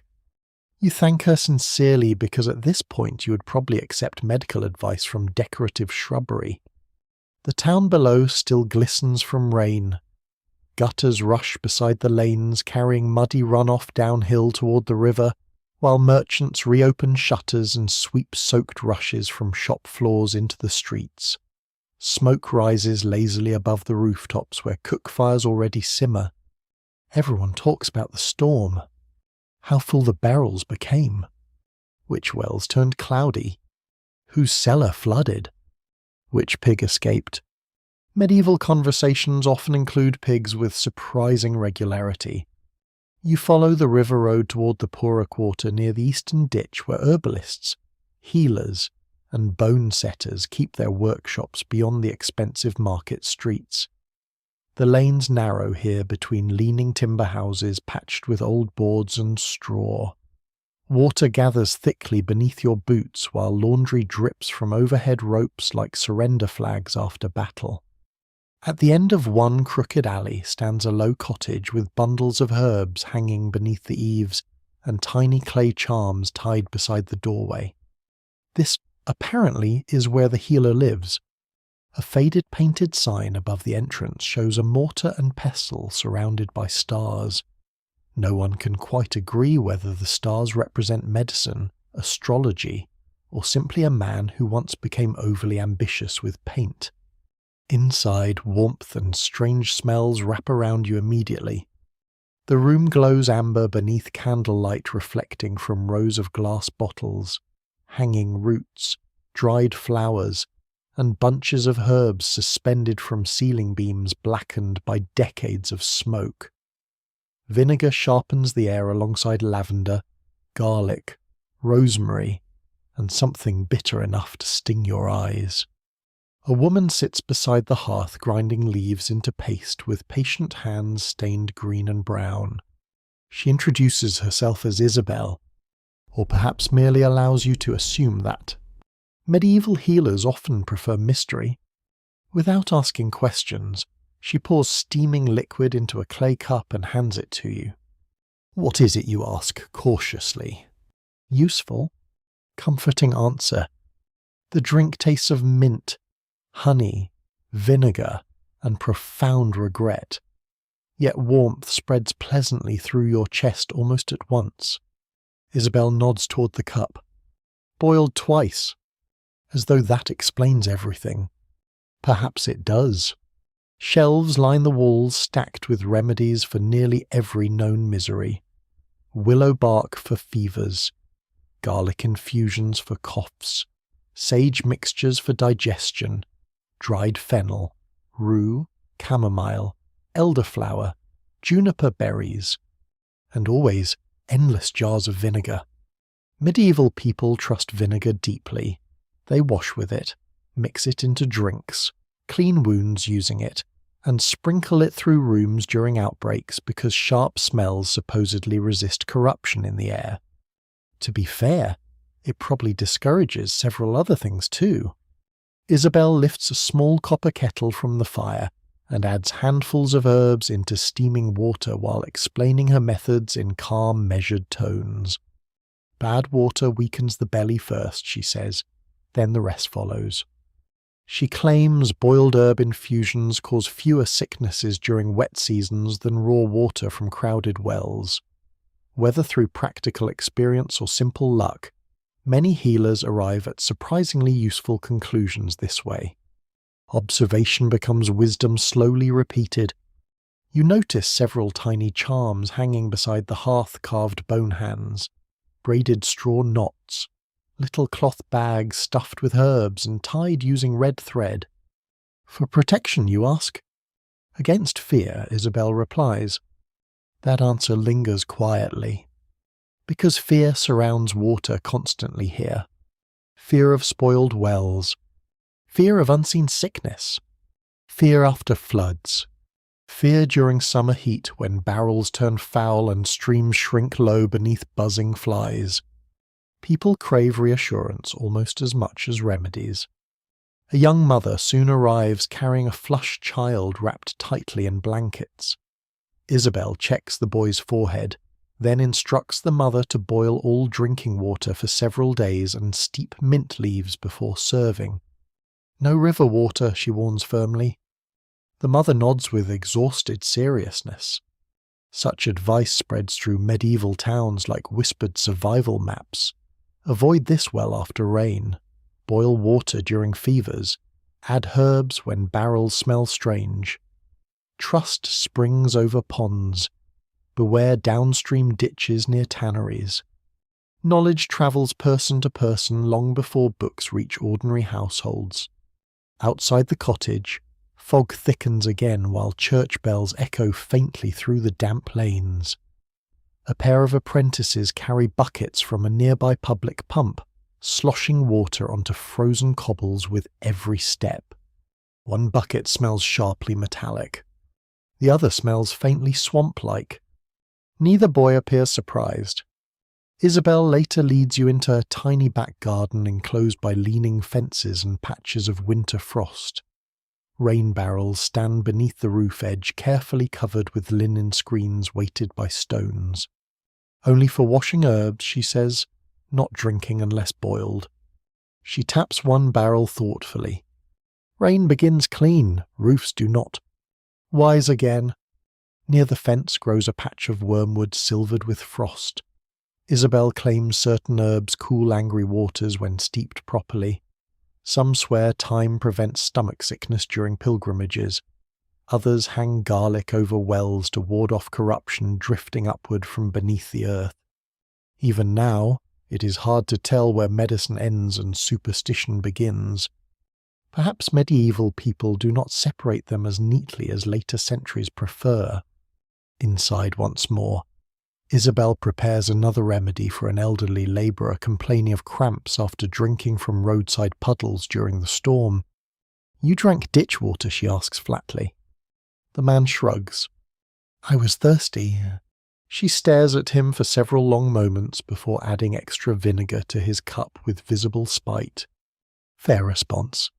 As evening approaches, townsfolk continue arriving steadily carrying aches, coughs, swollen joints, and frightened stories about suspicious wells. Isabel listens patiently to each one while stirring kettles and measuring herbs beside the fire. Outside, darkness settles across the muddy streets while lanterns flicker alive through fog drifting from the riverbanks. Before you leave, Isabel presses a tiny linen sachet of dried mint and rosemary into your hand. For travel water, she says. Does it work? She smiles faintly. Depends whether the water wishes you harm. Not entirely reassuring. Yet as you step back into the cold evening air with herb smoke still clinging to your cloak, you realize medieval survival depends partly upon remedies themselves and partly upon the comfort of doing something boiling, brewing, steeping, blessing, straining, praying against a world filled with uncertain dangers hidden inside the simplest cup. And somewhere behind you, inside the healer's warm, crooked cottage, kettles continue simmering softly into the night while herbs dry above the hearth, and anxious townsfolk search for protection against thirst, sickness, and the quiet fears drifting through every medieval winter. You leave the town at first light beneath a sky the colour of old wool, following the pilgrim road stretching east across frozen fields and low-wooded hills. Frost clings silver-white to the hedgerows while your breath curls softly into the cold air ahead. The ground crunches beneath your boots with each step, and somewhere far behind you the bells of the abbey fade slowly into the distance. The road feels quieter now, wider, older somehow. Pilgrims have walked this path for generations, carrying relics, burdens, sicknesses, prayers, and deeply questionable food wrapped in cloth. You travel beside a small company heading toward a shrine several days eastward. 2 elderly sisters bundled in patched cloaks, a lame cooper with a walnut wood staff, 3 peasants seeking blessings for failed crops, and a broad-shouldered shepherd named Colum whose beard contains enough frost to qualify as winter storage. Everyone carries water carefully. Leather flasks hang from belts beside rosaries and eating knives. Small barrels bounce gently from mule packs. One woman guards a clay jug wrapped in wool as though transporting royal blood. The shepherd notices you looking. "Spring water," he says proudly, "was filled at the abbey." His tone suggests this water outranks ordinary humanity. Perhaps it does. The pilgrim road winds through bare forests where crows rustle among skeletal branches overhead. Meltwater trickles beside the track beneath thin skins of ice, while distant smoke rises from scattered farmsteads hidden among the hills. At midday, the company stops beside a roadside shrine sheltered beneath ancient oak trees. A weathered carving of a saint peers outward from the stone niche, nearly hidden beneath ribbons, beads, and scraps of cloth tied there by passing travellers. At the shrine's base bubbles a narrow spring. Clear, cold. Tiny streams spill from the rocks into a shallow basin worn smooth by centuries of hands and cups. Immediately everyone gathers around it. Not recklessly. Carefully. One woman kneels first and murmurs a prayer. Another inspects the water for leaves or dead insects. Colum sniffs it with astonishing seriousness before nodding approval. "Still sweet," he announces. You begin realizing medieval people evaluate water the way jewelers inspect gems. Color, smell, taste, source, luck. Everything matters. The lame cooper refuses to drink immediately. Instead, he fills a small pot and places it near the fire while the travellers unpack bread, onions, and smoked fish for the midday meal. "Always warm spring water in winter," he says. "Cold settles poorly in the gut." Another traveller disagrees entirely and drinks directly from the basin with loud enthusiasm. No one can quite agree whether cold water strengthens the body or quietly murders it from within. Still, everyone debates the matter confidently. The spring itself carries stories older than the road. The elderly sisters explain that travellers once believed the water cured fevers when mixed with ash from the shrine candles. Others claim a blind pilgrim regained sight there generations ago after washing his eyes at dawn. Some swear the spring never freezes. Even now, with frost silvering the fields around you, the water flows steadily from the earth beneath thin veils of mist. The shepherd hangs a tiny pilgrim badge beside the shrine before refilling his flask. For safe journeys, he says simply. The road continues afterward through valleys where half-frozen streams cross beneath narrow wooden bridges darkened by age and moss. Travellers pause often to discuss water sources ahead. Which wells remain trustworthy? Which villages suffered sickness last summer? Which inns boil their ale properly?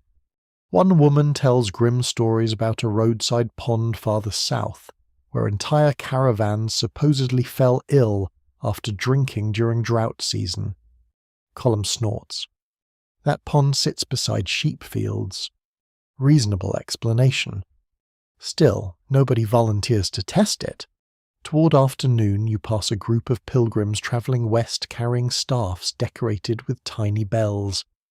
Their leader warns your company against drinking from the river near the old stone ford ahead, because the tanners upstream turned it wicked. The warning spreads instantly through the group. Fluffs become precious again.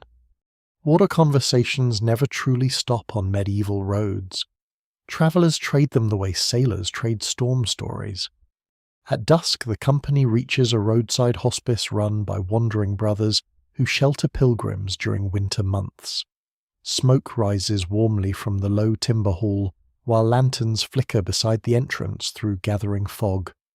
Inside smells of peat smoke, wet cloaks, and cabbage soup. Wonderful. A young brother welcomes everyone with cups of steaming herb water flavoured heavily with fennel and mint. Nearby, kettles bubble continuously above the hearth, while travellers dry socks and gloves around the fire. One exhausted pilgrim mutters, "Boiled anything tastes holy after cold roads." Fair point. The brothers maintain their own shallow well behind the hospice, though they warn newcomers not to drink directly after heavy rains. Instead, they boil most water before serving meals or mixing medicinal drinks for weary travellers. You help carry buckets briefly from the well house beside the yard. The rope freezes stiff in places from overnight frost. Lantern light flickers across the water below deep in the shaft. A carved cross hangs above the pulley. For blessing the draw, one brother explains, "You ask whether blessed wells truly stay cleaner." He smiles tiredly. Perhaps folk handle them more carefully. Interesting answer.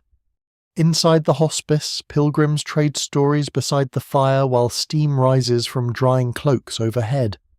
One old woman unwraps bundles of herbs tied carefully in linen. For travel sickness, she explains. Another traveller produces tiny vinegar-soaked cloths people hold near their noses when passing foul ditches or crowded towns believed vulnerable to disease. Smell and safety remain deeply connected in medieval minds. The lame cooper eventually removes a small wooden flask from his satchel and offers you a sip. Inside waits warm watered wine steeped with cloves and honey. Safer than streams, he says. Everything returns to that eventually. The fire burns low while frost thickens outside against shuttered windows. Pilgrims settle onto straw pallets beneath wool blankets, staffs leaning beside the walls like bundled branches. Somewhere in the darkness beyond the hospice, springs continue bubbling beneath frozen earth, while rivers slide silently past sleeping villages carrying runoff, refuse, prayers, fish scales, ashes, and life itself through the winter night. And along every muddy road across the medieval world, weary travellers guard their flasks closely, trade rumours about trustworthy wells, boil suspicious water whenever possible, and whisper hopeful stories about holy springs waiting somewhere farther ahead. Morning arrives hard and white across the pilgrim road. Frost grips the fields beneath a pale sky while every puddle along the track has frozen into cloudy sheets edged with brittle grass. The hospice brothers move quietly through the dawn carrying steaming kettles between sleeping travellers, their sandals scraping softly across the floorboards.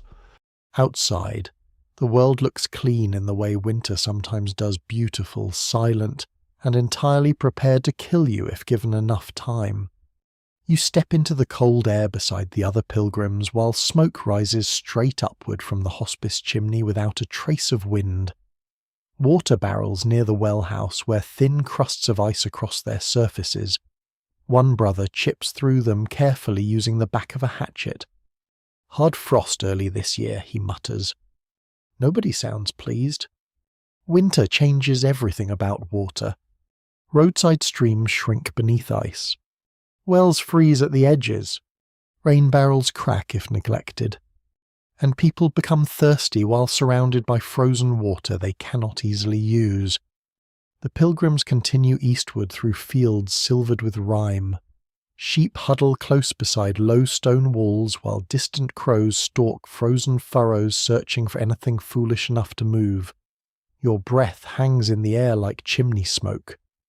Colum walks beside you carrying his prize spring water flask beneath his cloak to keep it from icing over.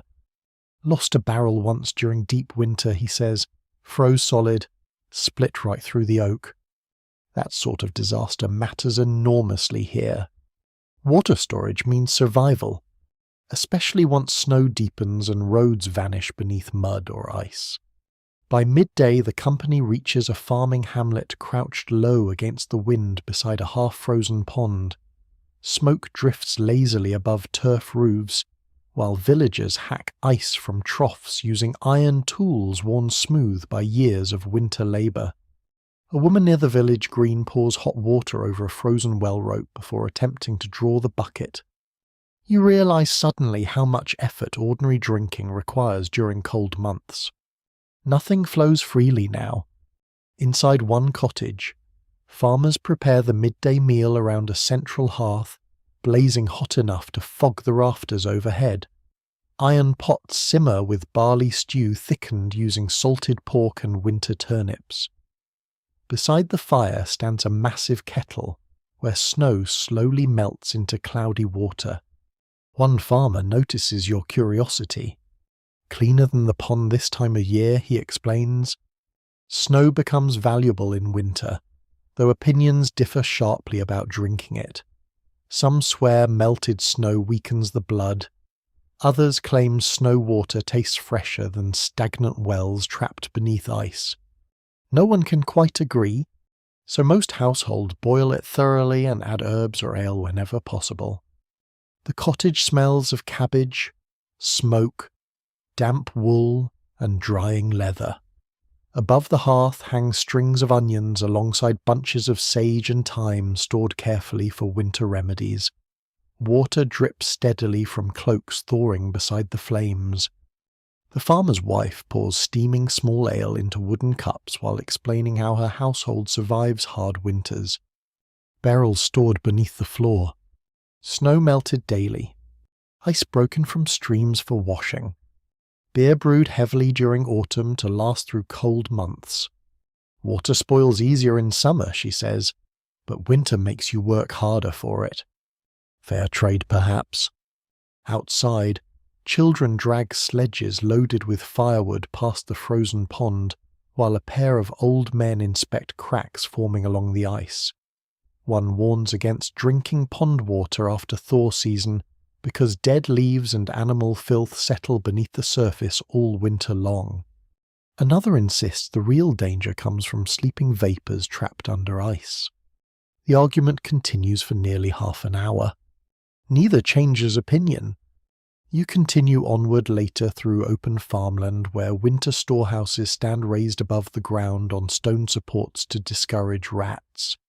Inside those buildings, families protect grain, smoked fish, dried peas, onions, apples, and precious barrels of ale against the long, cold months ahead. Stored drink matters almost as much as stored food. A shepherd passing along the road tells you some villages ration ale carefully during harsh winters because frozen wells become unreliable after repeated storms. Folks get desperate near spring, he says quietly. You believe him? At dusk, snow finally begins falling light at first, drifting gently across the fields in thin silver threads. The pilgrims lower their heads against the cold, while boots crunch steadily along the road. Colum laughs once beneath his frosted beard. Nothing quieter than winter snow, he says. He is right. Even the world's smells soften beneath snowfall. Smoke, mud, livestock, wet earth all fade into crisp stillness, broken only by distant bells and the soft hiss of flakes settling against wool cloaks. The company reaches a manor village shortly before dark where local reeves direct travellers toward a communal barn for shelter. Inside, cattle breathe slow warmth into the freezing air, while lanterns glow dimly between hay bales stacked nearly to the rafters. Oddly cosy. A servant brings buckets of warmed cider diluted heavily with boiled water and spices. Nearby, villagers melt snow in enormous cauldrons hanging above trench fires dug directly into the packed earth floor. One elderly woman drops heated stones into a water barrel to keep it from icing over completely overnight. Learned that from my grandmother, she says proudly. Another villager hangs iron nails above the barrels because some swear sharp metal discourages spoilage spirits during winter darkness. Again, medieval life rarely separates practical habits from protective superstitions. Both survive together. Later, while snow thickens outside the barn walls, the Reeve explains that many villages clean wells thoroughly before winter whenever possible. Mud and debris removed, covers repaired, buckets replaced, because once deep cold arrives, repairing anything becomes dangerous work. And sickness during winter spreads fast among weakened bodies huddled indoors. People rely heavily now on preserved drinks, hot broths, boiled infusions, and endless kettles suspended above communal fires. Warmth itself becomes medicine. You sit beside the flames listening to snow whisper softly against the roof, while exhausted travellers dry gloves and boots nearby. Someone stirs oat porridge slowly in an iron pot. Another sharpens a knife beside lantern light. A child sleeps wrapped in wool beside stacked grain sacks while cattle shift lazily in the darkness. Outside, wells freeze. Streams harden. Roads vanish beneath drifting snow. Yet somehow medieval households continue surviving through preparation, stubbornness, shared labour, and whatever water they can safely melt, boil, brew, or guard against the endless cold. And through the long winter night, all across the frozen countryside, kettles continue steaming beside hearth fires, while villagers listen carefully to creaking barrels and deepening frost, hoping their stored water lasts long enough to see another thaw. Snow lingers across the countryside for 3 more days, turning the roads slow and muffled beneath grey skies that never fully brighten. You travel now through lands belonging to a minor lord whose manor sits above a sluggish river, winding dark beneath sheets of broken ice. The thaw begins suddenly. Not warmth exactly, just dripping. Every roof edge begins weeping water. Snow collapses from tree branches in heavy sighing heaps. Mud returns with astonishing enthusiasm.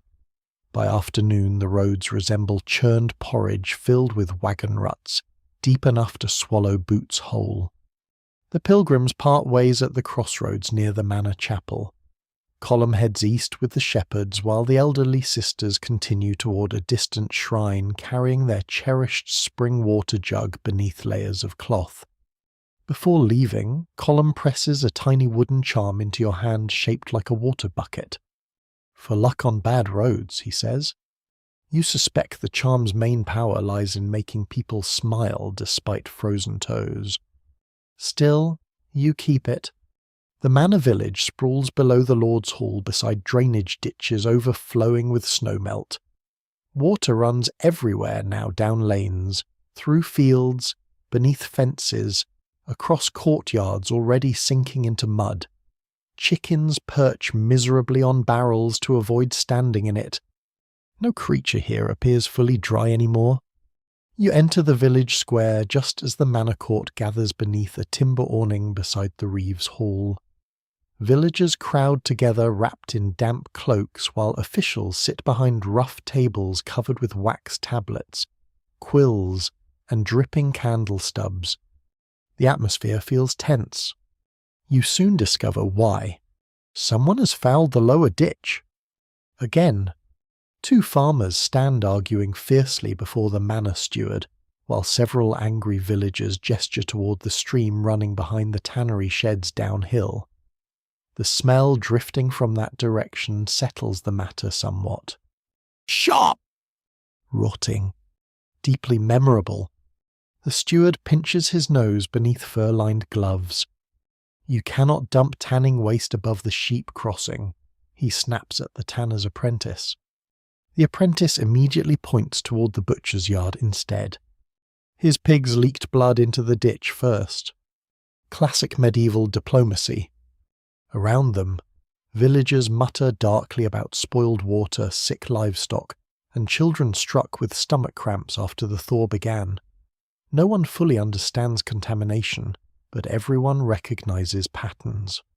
Heavy melt, filthy runoff, sickness afterward. The connections feel impossible to ignore. An old woman near the back crosses herself repeatedly while whispering that bad winter spirits wake beneath muddy water every spring. Another villager insists the true problem comes from blocked drains near the manor granary. No one can quite agree whether blame belongs to foul trades, bad luck, angry saints, careless labourers, or simply too much thaw water moving too quickly through crowded settlements. Probably all of them together.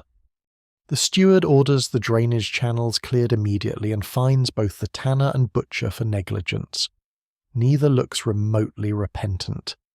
Outside the court, labourers already begin digging sludge from roadside ditches using wooden shovels, while boys carry buckets of lime ash to scatter over the worst-smelling pools. The work appears miserable, and absolutely necessary. You follow one drainage trench downhill toward the river where runoff streams thick and brown beneath leaning fences. Meltwater carries straw, dung, kitchen scraps, ash, and God knows what else toward the current below. A pair of children float sticks through the mess while arguing about whose boat survives longer. Medieval childhood contains remarkably flexible safety standards. Near the riverbank stand the tannery's low sheds stained dark from years of smoke, dyes, and chemical soaking pits filled with bark mixtures and urine used to soften hides. Water pools everywhere around them. The smell nearly removes your eyebrows. A tanner notices your expression and laughs. You get used to it. Impossible. Workers rinse hides in shallow channels beside the river, while apprentices dump waste into runoff ditches already swollen from melting snow. Farther downstream, washerwomen continue scrubbing linens because medieval necessity rarely pauses for ideal conditions. The river simply receives everything. One tanner explains that manor officials constantly argue over where certain trades may dump waste safely. Safer, Hui adds dryly. Important question. You continue farther along the river where villagers chip away winter debris trapped beneath bridge supports branches, dead reeds, frozen animal carcasses, and one extremely unfortunate cartwheel. Several men clear drainage grates leading away from the manor kitchens uphill because overflowing waste channels during thaw season can contaminate nearby wells frighteningly fast. A priest arrives carrying incense and muttering prayers over the work crews. Some villagers bow respectfully. Others continue shoveling mud without pause. Both responses seem equally medieval. At midday, the manor cookhouse distributes hot broth to labourers clearing the ditches. Steam rises from iron cauldrons smelling of leeks, garlic, and barley while soaked workers crowd close to the fires. Everyone drinks something warm. No raw water today. Not with runoff flooding every lane. A labourer beside you mutters that spring thaw kills more folk than winter cold some years. Winter freezes filth in place, he says. Spring lets it wander.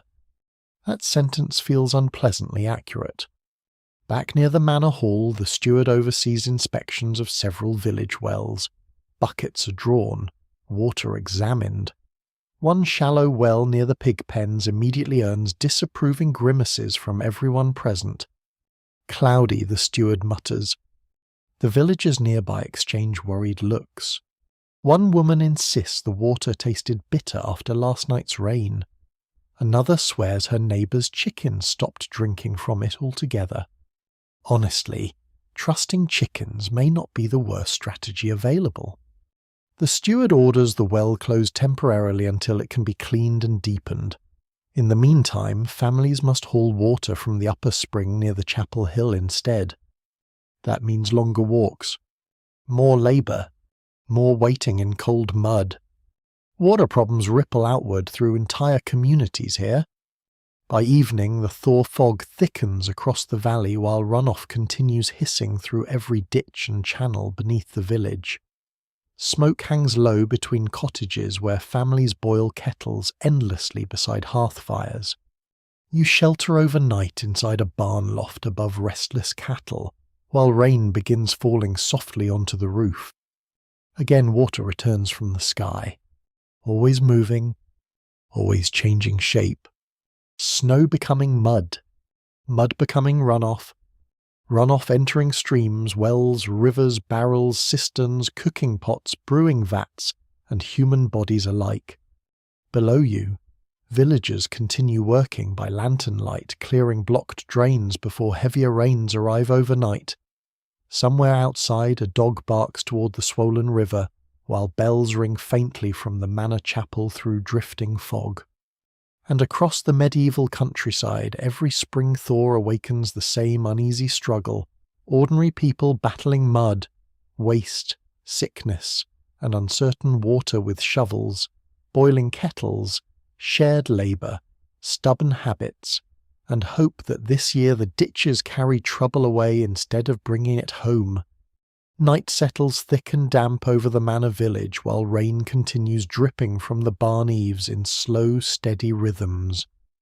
Fog rolls low across the lanes until the world beyond the lantern glow seems to dissolve entirely into grey shadow and distant sounds. You sleep lightly above the cattle, wrapped in rough wool while the animals breathe warmth upward through the floorboards beneath you. Somewhere outside, boots squelch through mud long after midnight as villagers continue clearing drainage trenches before the next storm arrives. Water never truly rests here. Just before dawn, the church bell rings once, then twice more in quick succession. Not prayer hours. Warning! You climb down from the loft into cold mist where villagers already hurry through the lanes carrying lanterns and hooded cloaks. Rainwater streams beside the cottages while smoke drifts low from damp chimneys. The reeve stands near the lower gate speaking urgently with two guards. River's rising again, one mutters. Wonderful! You follow the movement downhill toward the town gate, where a cluster of watchmen gather beside the swollen river crossing. The water below churns dark and fast now, carrying branches, straw, and pieces of broken fencing beneath the bridge arches. The thaw upstream has arrived all at once. Lantern light flickers across worried faces while townsfolk inspect the riverbanks carefully. One old ferryman spits into the water and immediately crosses himself afterward. "Bad current," he whispers. No one laughs. Along the walls, servants begin hauling additional water barrels into sheltered storage while kitchen workers boil enormous kettles before the wells can muddy further. The entire village shifts quietly into caution without needing formal orders. They have done this before. A guard named Petrus invites you beside the gatehouse fire where several watchmen warm stiff hands around cups of steaming ale. Their cloaks drip steadily onto the rush-covered floor while wind rattles the shutters overhead. Worst time is after dark. Petrus says, "Can't see what's in the water." He means debris mostly. Probably. The gatehouse itself smells of wet leather, wood smoke, onions, and exhausted men. Spears lean against the walls beside muddy boots drying near the hearth. Above the entrance hangs a lantern blackened by years of soot. One guard sharpens a knife while another checks the town cistern records copied onto wax tablets by the steward earlier that evening. You blink. Apparently even medieval gatehouses contain paperwork. Need to know how much clean water remains if roads flood, Petrus explains. Reasonable enough.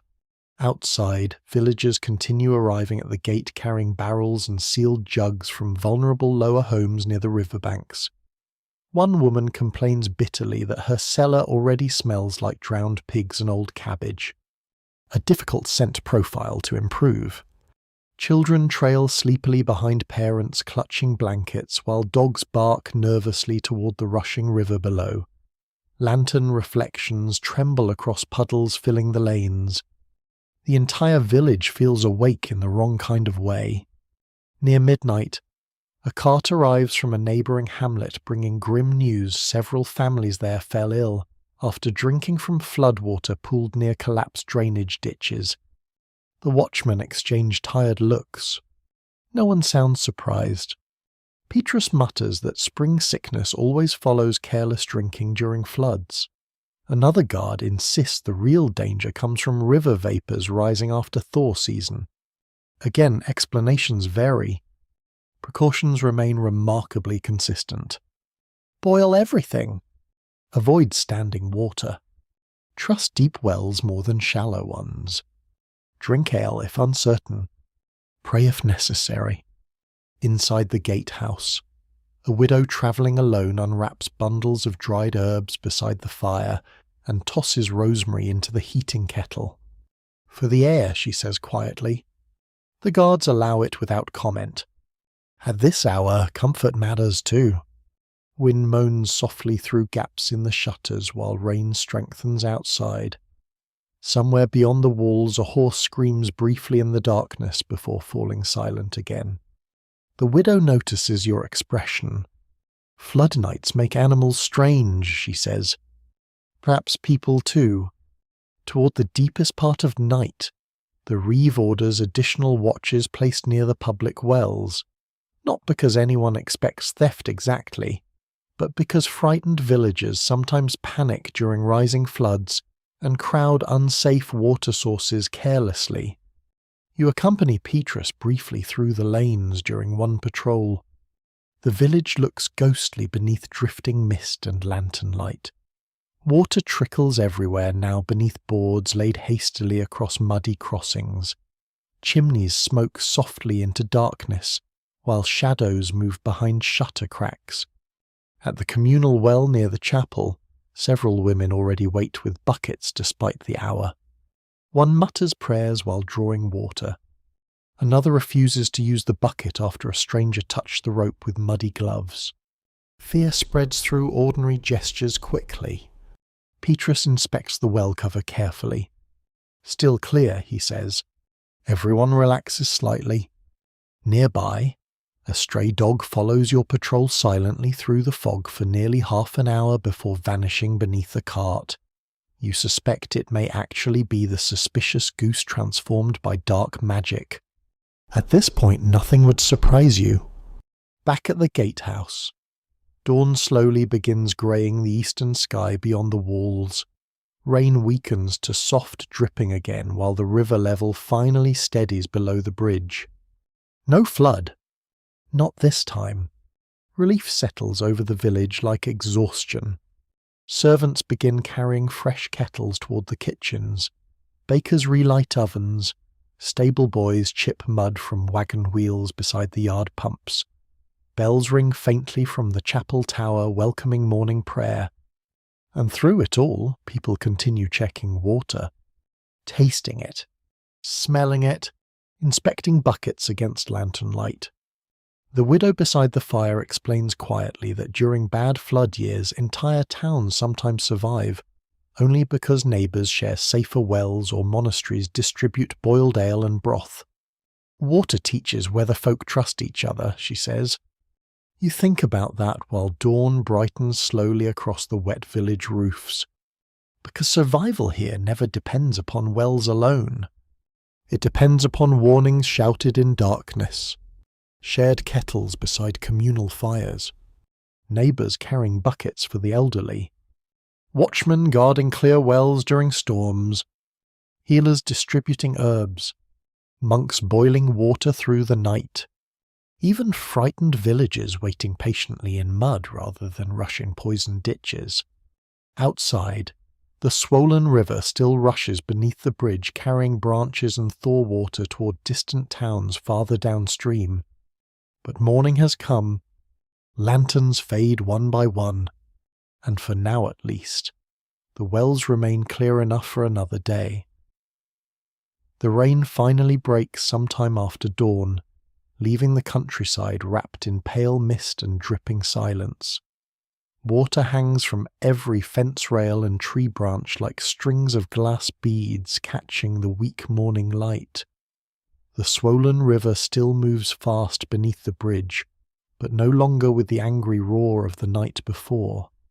Villagers emerge cautiously into the lanes carrying buckets, brooms, and expressions of exhausted relief. You leave the manor village beside a small group of travellers heading south toward a holy spring said to lie beyond the forest ridge. The widow from the gatehouse walks with you carrying her herb bundles beneath a waxed cloth wrap, while Petrus the watchman accompanies the group for the first mile before turning back toward the walls. "Try not to drink from puddles," he says. Good advice generally. The road climbs gradually through dripping woods, where rainwater still trickles between roots and moss-covered stones. Birds return cautiously to the branches overhead, while distant bells drift faintly across the hills through lingering fog.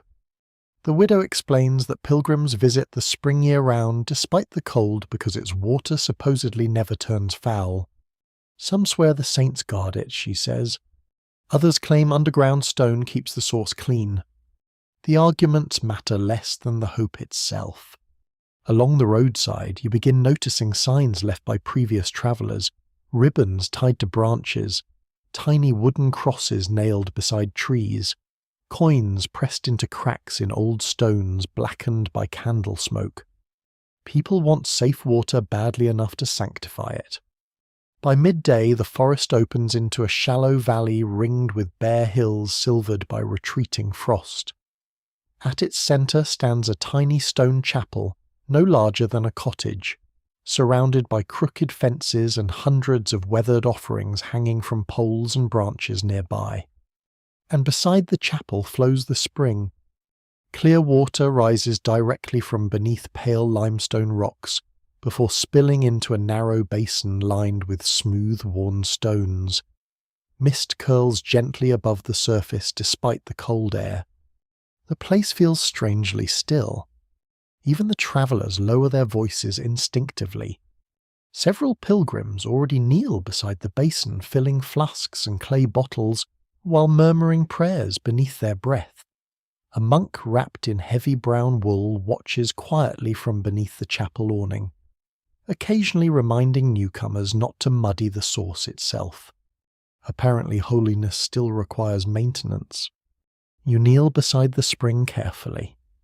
The water looks astonishingly pure after weeks of muddy roads, village wells, and run-off ditches. Tiny bubbles rise steadily through pale gravel beneath the surface, while moss clings bright green around the edges despite winter cold. The widow crosses herself before drinking. "Sweet," she whispers afterward. You taste it cautiously. Cold, mineral-rich, clean enough to feel almost shocking. No one can quite agree whether springs like this truly remain safer because of geology, isolation, flowing groundwater, constant movement, or divine protection. Medieval people rarely separate those possibilities neatly. Perhaps they do not need to. The monk eventually joins you beside the basin carrying a copper ladle polished smooth from years of use. He explains that travellers have visited this spring since long before the chapel existed. Even the old pagan folk came here, he says quietly. Interesting continuity. The chapel bells ring softly overhead, while more pilgrims arrive along the muddy road carrying empty jugs wrapped carefully against breakage. One mother helps her child wash sore eyes using spring water, while an elderly man fills tiny clay ampules to carry home for sick relatives. Nearby, merchants sell pilgrim badges stamped with the image of flowing water beneath the saint's hand. A baker offers hot oat cakes beside a smoking fire pit where travellers warm frozen fingers between visits to the spring. Even holy places require snacks. The monk warns everyone gently not to linger too long near the basin after heavy rains because runoff sometimes clouds the lower channels. That admission oddly increases your trust in him. Faith mixed with practical caution feels comforting somehow. Several women tie fresh ribbons beside the fence after filling their bottles. One leaves a tiny beeswax candle burning beneath the chapel wall while whispering thanks for her family surviving winter sickness. Another traveller claims the spring cured fever in his village last summer after all the wells turned bitter during drought. The widow beside you murmurs, or perhaps folk boiled this water before drinking it. Possible. Still, nobody wishes to argue too loudly near sacred springs. You wander farther uphill afterward where overflow from the basin feeds a narrow stream winding through reeds and wet grass toward the valley below. Pilgrims drink confidently from the source itself but avoid the lower stream once animals and travellers begin crossing nearby. Experience teaches boundaries. Near the chapel wall hangs a collection of old crutches, faded cloths, carved charms, and rusted pilgrim badges left behind over decades by those claiming cures or answered prayers. Some swear blind eyes opened here. Others insist barren fields recovered after blessing crops with spring water. Even now, it is hard to tell whether the water heals bodies, steadies frightened minds, or simply offers people one clean, hopeful thing in a difficult world. Perhaps that alone matters enormously.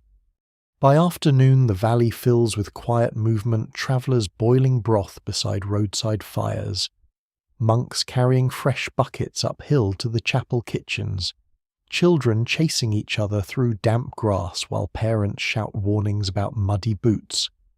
You sit beside the basin, listening to water spill endlessly over stone polished smooth by centuries of hands. No rushing river, no foul ditch, no crowded town conduit. Just cold, clear water rising patiently from underground darkness into pale winter sunlight. The widow unwraps bread and smoked fish beside you while warming diluted wine over a tiny charcoal brazier. Funny thing, she says softly. People trust holy water more when it tastes good. Fair observation. Toward evening, the sky clears entirely for the first time in days. Golden light spreads slowly across the valley, while smoke rises blue-grey from pilgrim fires scattered beside the chapel grounds. Travellers begin preparing for night. Flasks filled, kettles boiled, blankets unrolled. One final line forms beside the spring as dusk settles over the hills. No pushing, no shouting. Only tired people patiently waiting their turn for water they believe through faith, caution, memory, or simple relief might carry them safely a little farther through the cold, uncertain world beyond the valley. And as darkness gathers around the tiny chapel and its softly ringing bells, the spring continues flowing quietly beneath the stars, clear enough to inspire prayers, arguments, legends, and hope in equal measure for everyone who kneels beside it. Night settles gently over the holy spring valley, while the last travellers quiet themselves beside low fires glowing amber beneath the trees. Smoke drifts upward through still air carrying the soft scent of damp wood, rosemary, and barley broth. Somewhere beyond the chapel walls an owl calls once into the darkness, then falls silent again. You remain beside the spring long after most pilgrims retreat beneath blankets and cloaks. The water continues flowing steadily from the limestone earth, clear and patient beneath moonlight silvering the basin stones. Tiny ripples catch the glow from chapel candles burning behind narrow windows nearby. After so many muddy roads, foul ditches, crowded wells, storm barrels, frozen troughs, and rivers carrying half the world downstream, the simplicity of this spring feels almost unreal. Not perfect. Nothing in the medieval world ever truly is, but clean enough. And perhaps that has always been the real goal. The widow sleeps already near the embers of a fire wrapped in wool blankets beside her precious herb satchel. Nearby, a monk quietly covers the chapel buckets against night frost, while another carries steaming kettles toward weary pilgrims too cold to rise. Even here, people still boil water, still inspect barrels, still trust habits as much as miracles. You think back across the long journey now. The smoky village where everyone feared the stream but drank from it anyway. The alehouse filled with warm small beer safer than uncertain wells. The monastery cisterns scrubbed carefully beneath bells and prayer. Castle servants hauling buckets through frozen courtyards before dawn. Rain barrels guarded beneath gargoyle spouts. Healers steeping mint and vinegar against invisible sickness. Pilgrims carrying blessed spring water wrapped like treasure against the cold. Villagers digging filthy thaw ditches by lantern light to keep wells from turning foul. All of it connected. All of it survival. No one medieval person understands germs or bacteria or water treatment plants hidden centuries ahead in the future. Yet through observation, fear, memory, ritual, and stubborn repetition, people slowly learn what keeps more families alive. Boil suspicious water. Trust moving springs over stagnant ponds. Store rain carefully. Keep waste downhill whenever possible. Brew ale when wells seem dangerous. Listen when elders warn about bitter taste after floods. Share safer wells during sickness. And perhaps above all, never assume clear water means harmless water. The chapel bell rings softly for the final prayer hour. Its sound drifts outward across sleeping travellers, wet grass, distant woods, and the narrow stream winding away into darkness below the valley. You realize medieval life depends less upon conquering nature than negotiating with it constantly. Water gives life every single day, then suddenly carries sickness. Rain saves crops, then floods villages. Winter preserves food, then freezes wells solid. Nothing stays entirely safe for long, so people adapt. Quietly, patiently. A peasant woman lowers herbs into boiling water because her mother once survived a fever doing the same. A monk cleans gutter channels every storm season because the abbey lost brothers long ago when no one bothered. A brewer trusts heated mash over muddy wells. A watchman guards the village pump through flood nights. A traveller chooses warm ale over roadside puddles. Tiny decisions repeated across generations. The spring water murmurs softly beside you. Above, stars slowly appear through clearing clouds one by one. The fires burn lower now. Conversations fade into drowsy murmurs beneath blankets, while somewhere near the tree line a horse shifts gently against its tether bells. Frost begins forming silver at the edges of the grass once more, and still the water flows. You kneel beside the basin one final time and cup the cold spring water carefully between your hands. It tastes faintly of stone and winter air. Simple, quiet, enough. Around you, the medieval world settles gradually towards sleep. The monks dim chapel candles behind horn windows. Pilgrims curl deeper beneath wool cloaks smelling faintly of smoke and damp roads. The widow sighs softly in her dreams beside dying embers. Far away now, beyond forests and rivers and darkened villages, wells wait beneath wooden roofs, rain barrels stand beneath silent eaves, castle cisterns cool beneath stone halls, streams slide past sleeping mills under moonlight, and everywhere, ordinary people continue the endless careful work of staying alive with the water they can find. Somewhere a mother hangs rosemary above a bucket. Somewhere a brewer checks his barrels before dawn. Somewhere monastery bells mark another cold hour while novices carry steaming kettles through quiet corridors. Somewhere travellers warm numb hands around weak ale beside roadside fires, grateful simply that it is hot and mostly safe. The world grows softer around the edges now. The sounds quieter. The darkness warmer somehow. You sit beside the spring listening to its steady voice beneath the stars while the cold night air brushes gently against your cloak. The fear and struggle tied to water never vanish completely in this age, yet neither does human patience. People endure through shared habits, shared warnings, shared fires, shared cups passed carefully from hand to hand. And slowly, as the chapel bells fade into the distance and the valley settles into deep winter stillness, even the hard stone world around you begins to feel calm. The spring keeps flowing beside sleeping travellers. The embers glow low and red. The night air smells faintly of mint, smoke, and wet earth. And at last the medieval road itself seems to loosen its grip, letting the long journey drift quietly into darkness like water disappearing softly beneath moonlit reeds. The fire sinks lower now, barely more than a warm orange pulse beneath soft grey ash. Around the valley, the last small sounds of the medieval night settle one by one into silence. A horse shifts gently somewhere beyond the chapel fence. Frost creeps silver across abandoned buckets and quiet wagon wheels.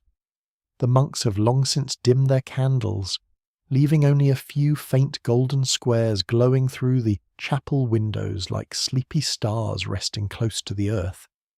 You remain beside the spring a little longer, not because there is anything left to solve, but because the water itself feels peaceful now.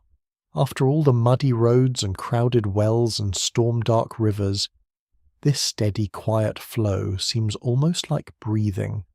Slow, patient, endless. The pilgrims sleep beneath wool blankets smelling of smoke and cold air. One of the fires gives a final crackle before collapsing inward softly. Somewhere nearby, someone turns over in sleep and the sound of rustling straw fades again into stillness. The world feels very far away. No shouting markets. No arguing villagers beside flooded ditches. No creaking carts struggling through rain. Only winter air, drifting mist, and the soft murmur of spring water slipping over smooth stone beneath the moon. You can almost imagine centuries folding together here. Countless travellers stopping at similar fires. Countless weary hands reaching for warm cups. Monks tending kettles before dawn. Villagers lowering buckets carefully into dark wells while bells echo through fog. And always the same hope carried quietly from one generation to the next. May the water stay clean enough. May the barrels last the winter. May tomorrow's drink bring comfort instead of sickness. Simple wishes. Human wishes. The cold no longer bites quite so sharply now. Your eyes grow heavier watching pale frost spread gently across the grass around the chapel yard. The stars above blur softly behind drifting clouds, and the spring beside you keeps singing its low, endless song into the dark. At last, the valley grows completely still, and with the warmth of the fading fire beside you, the smell of mint and wood smoke in the air, and the ancient medieval world finally asleep around you, you let the long road drift away into quiet darkness.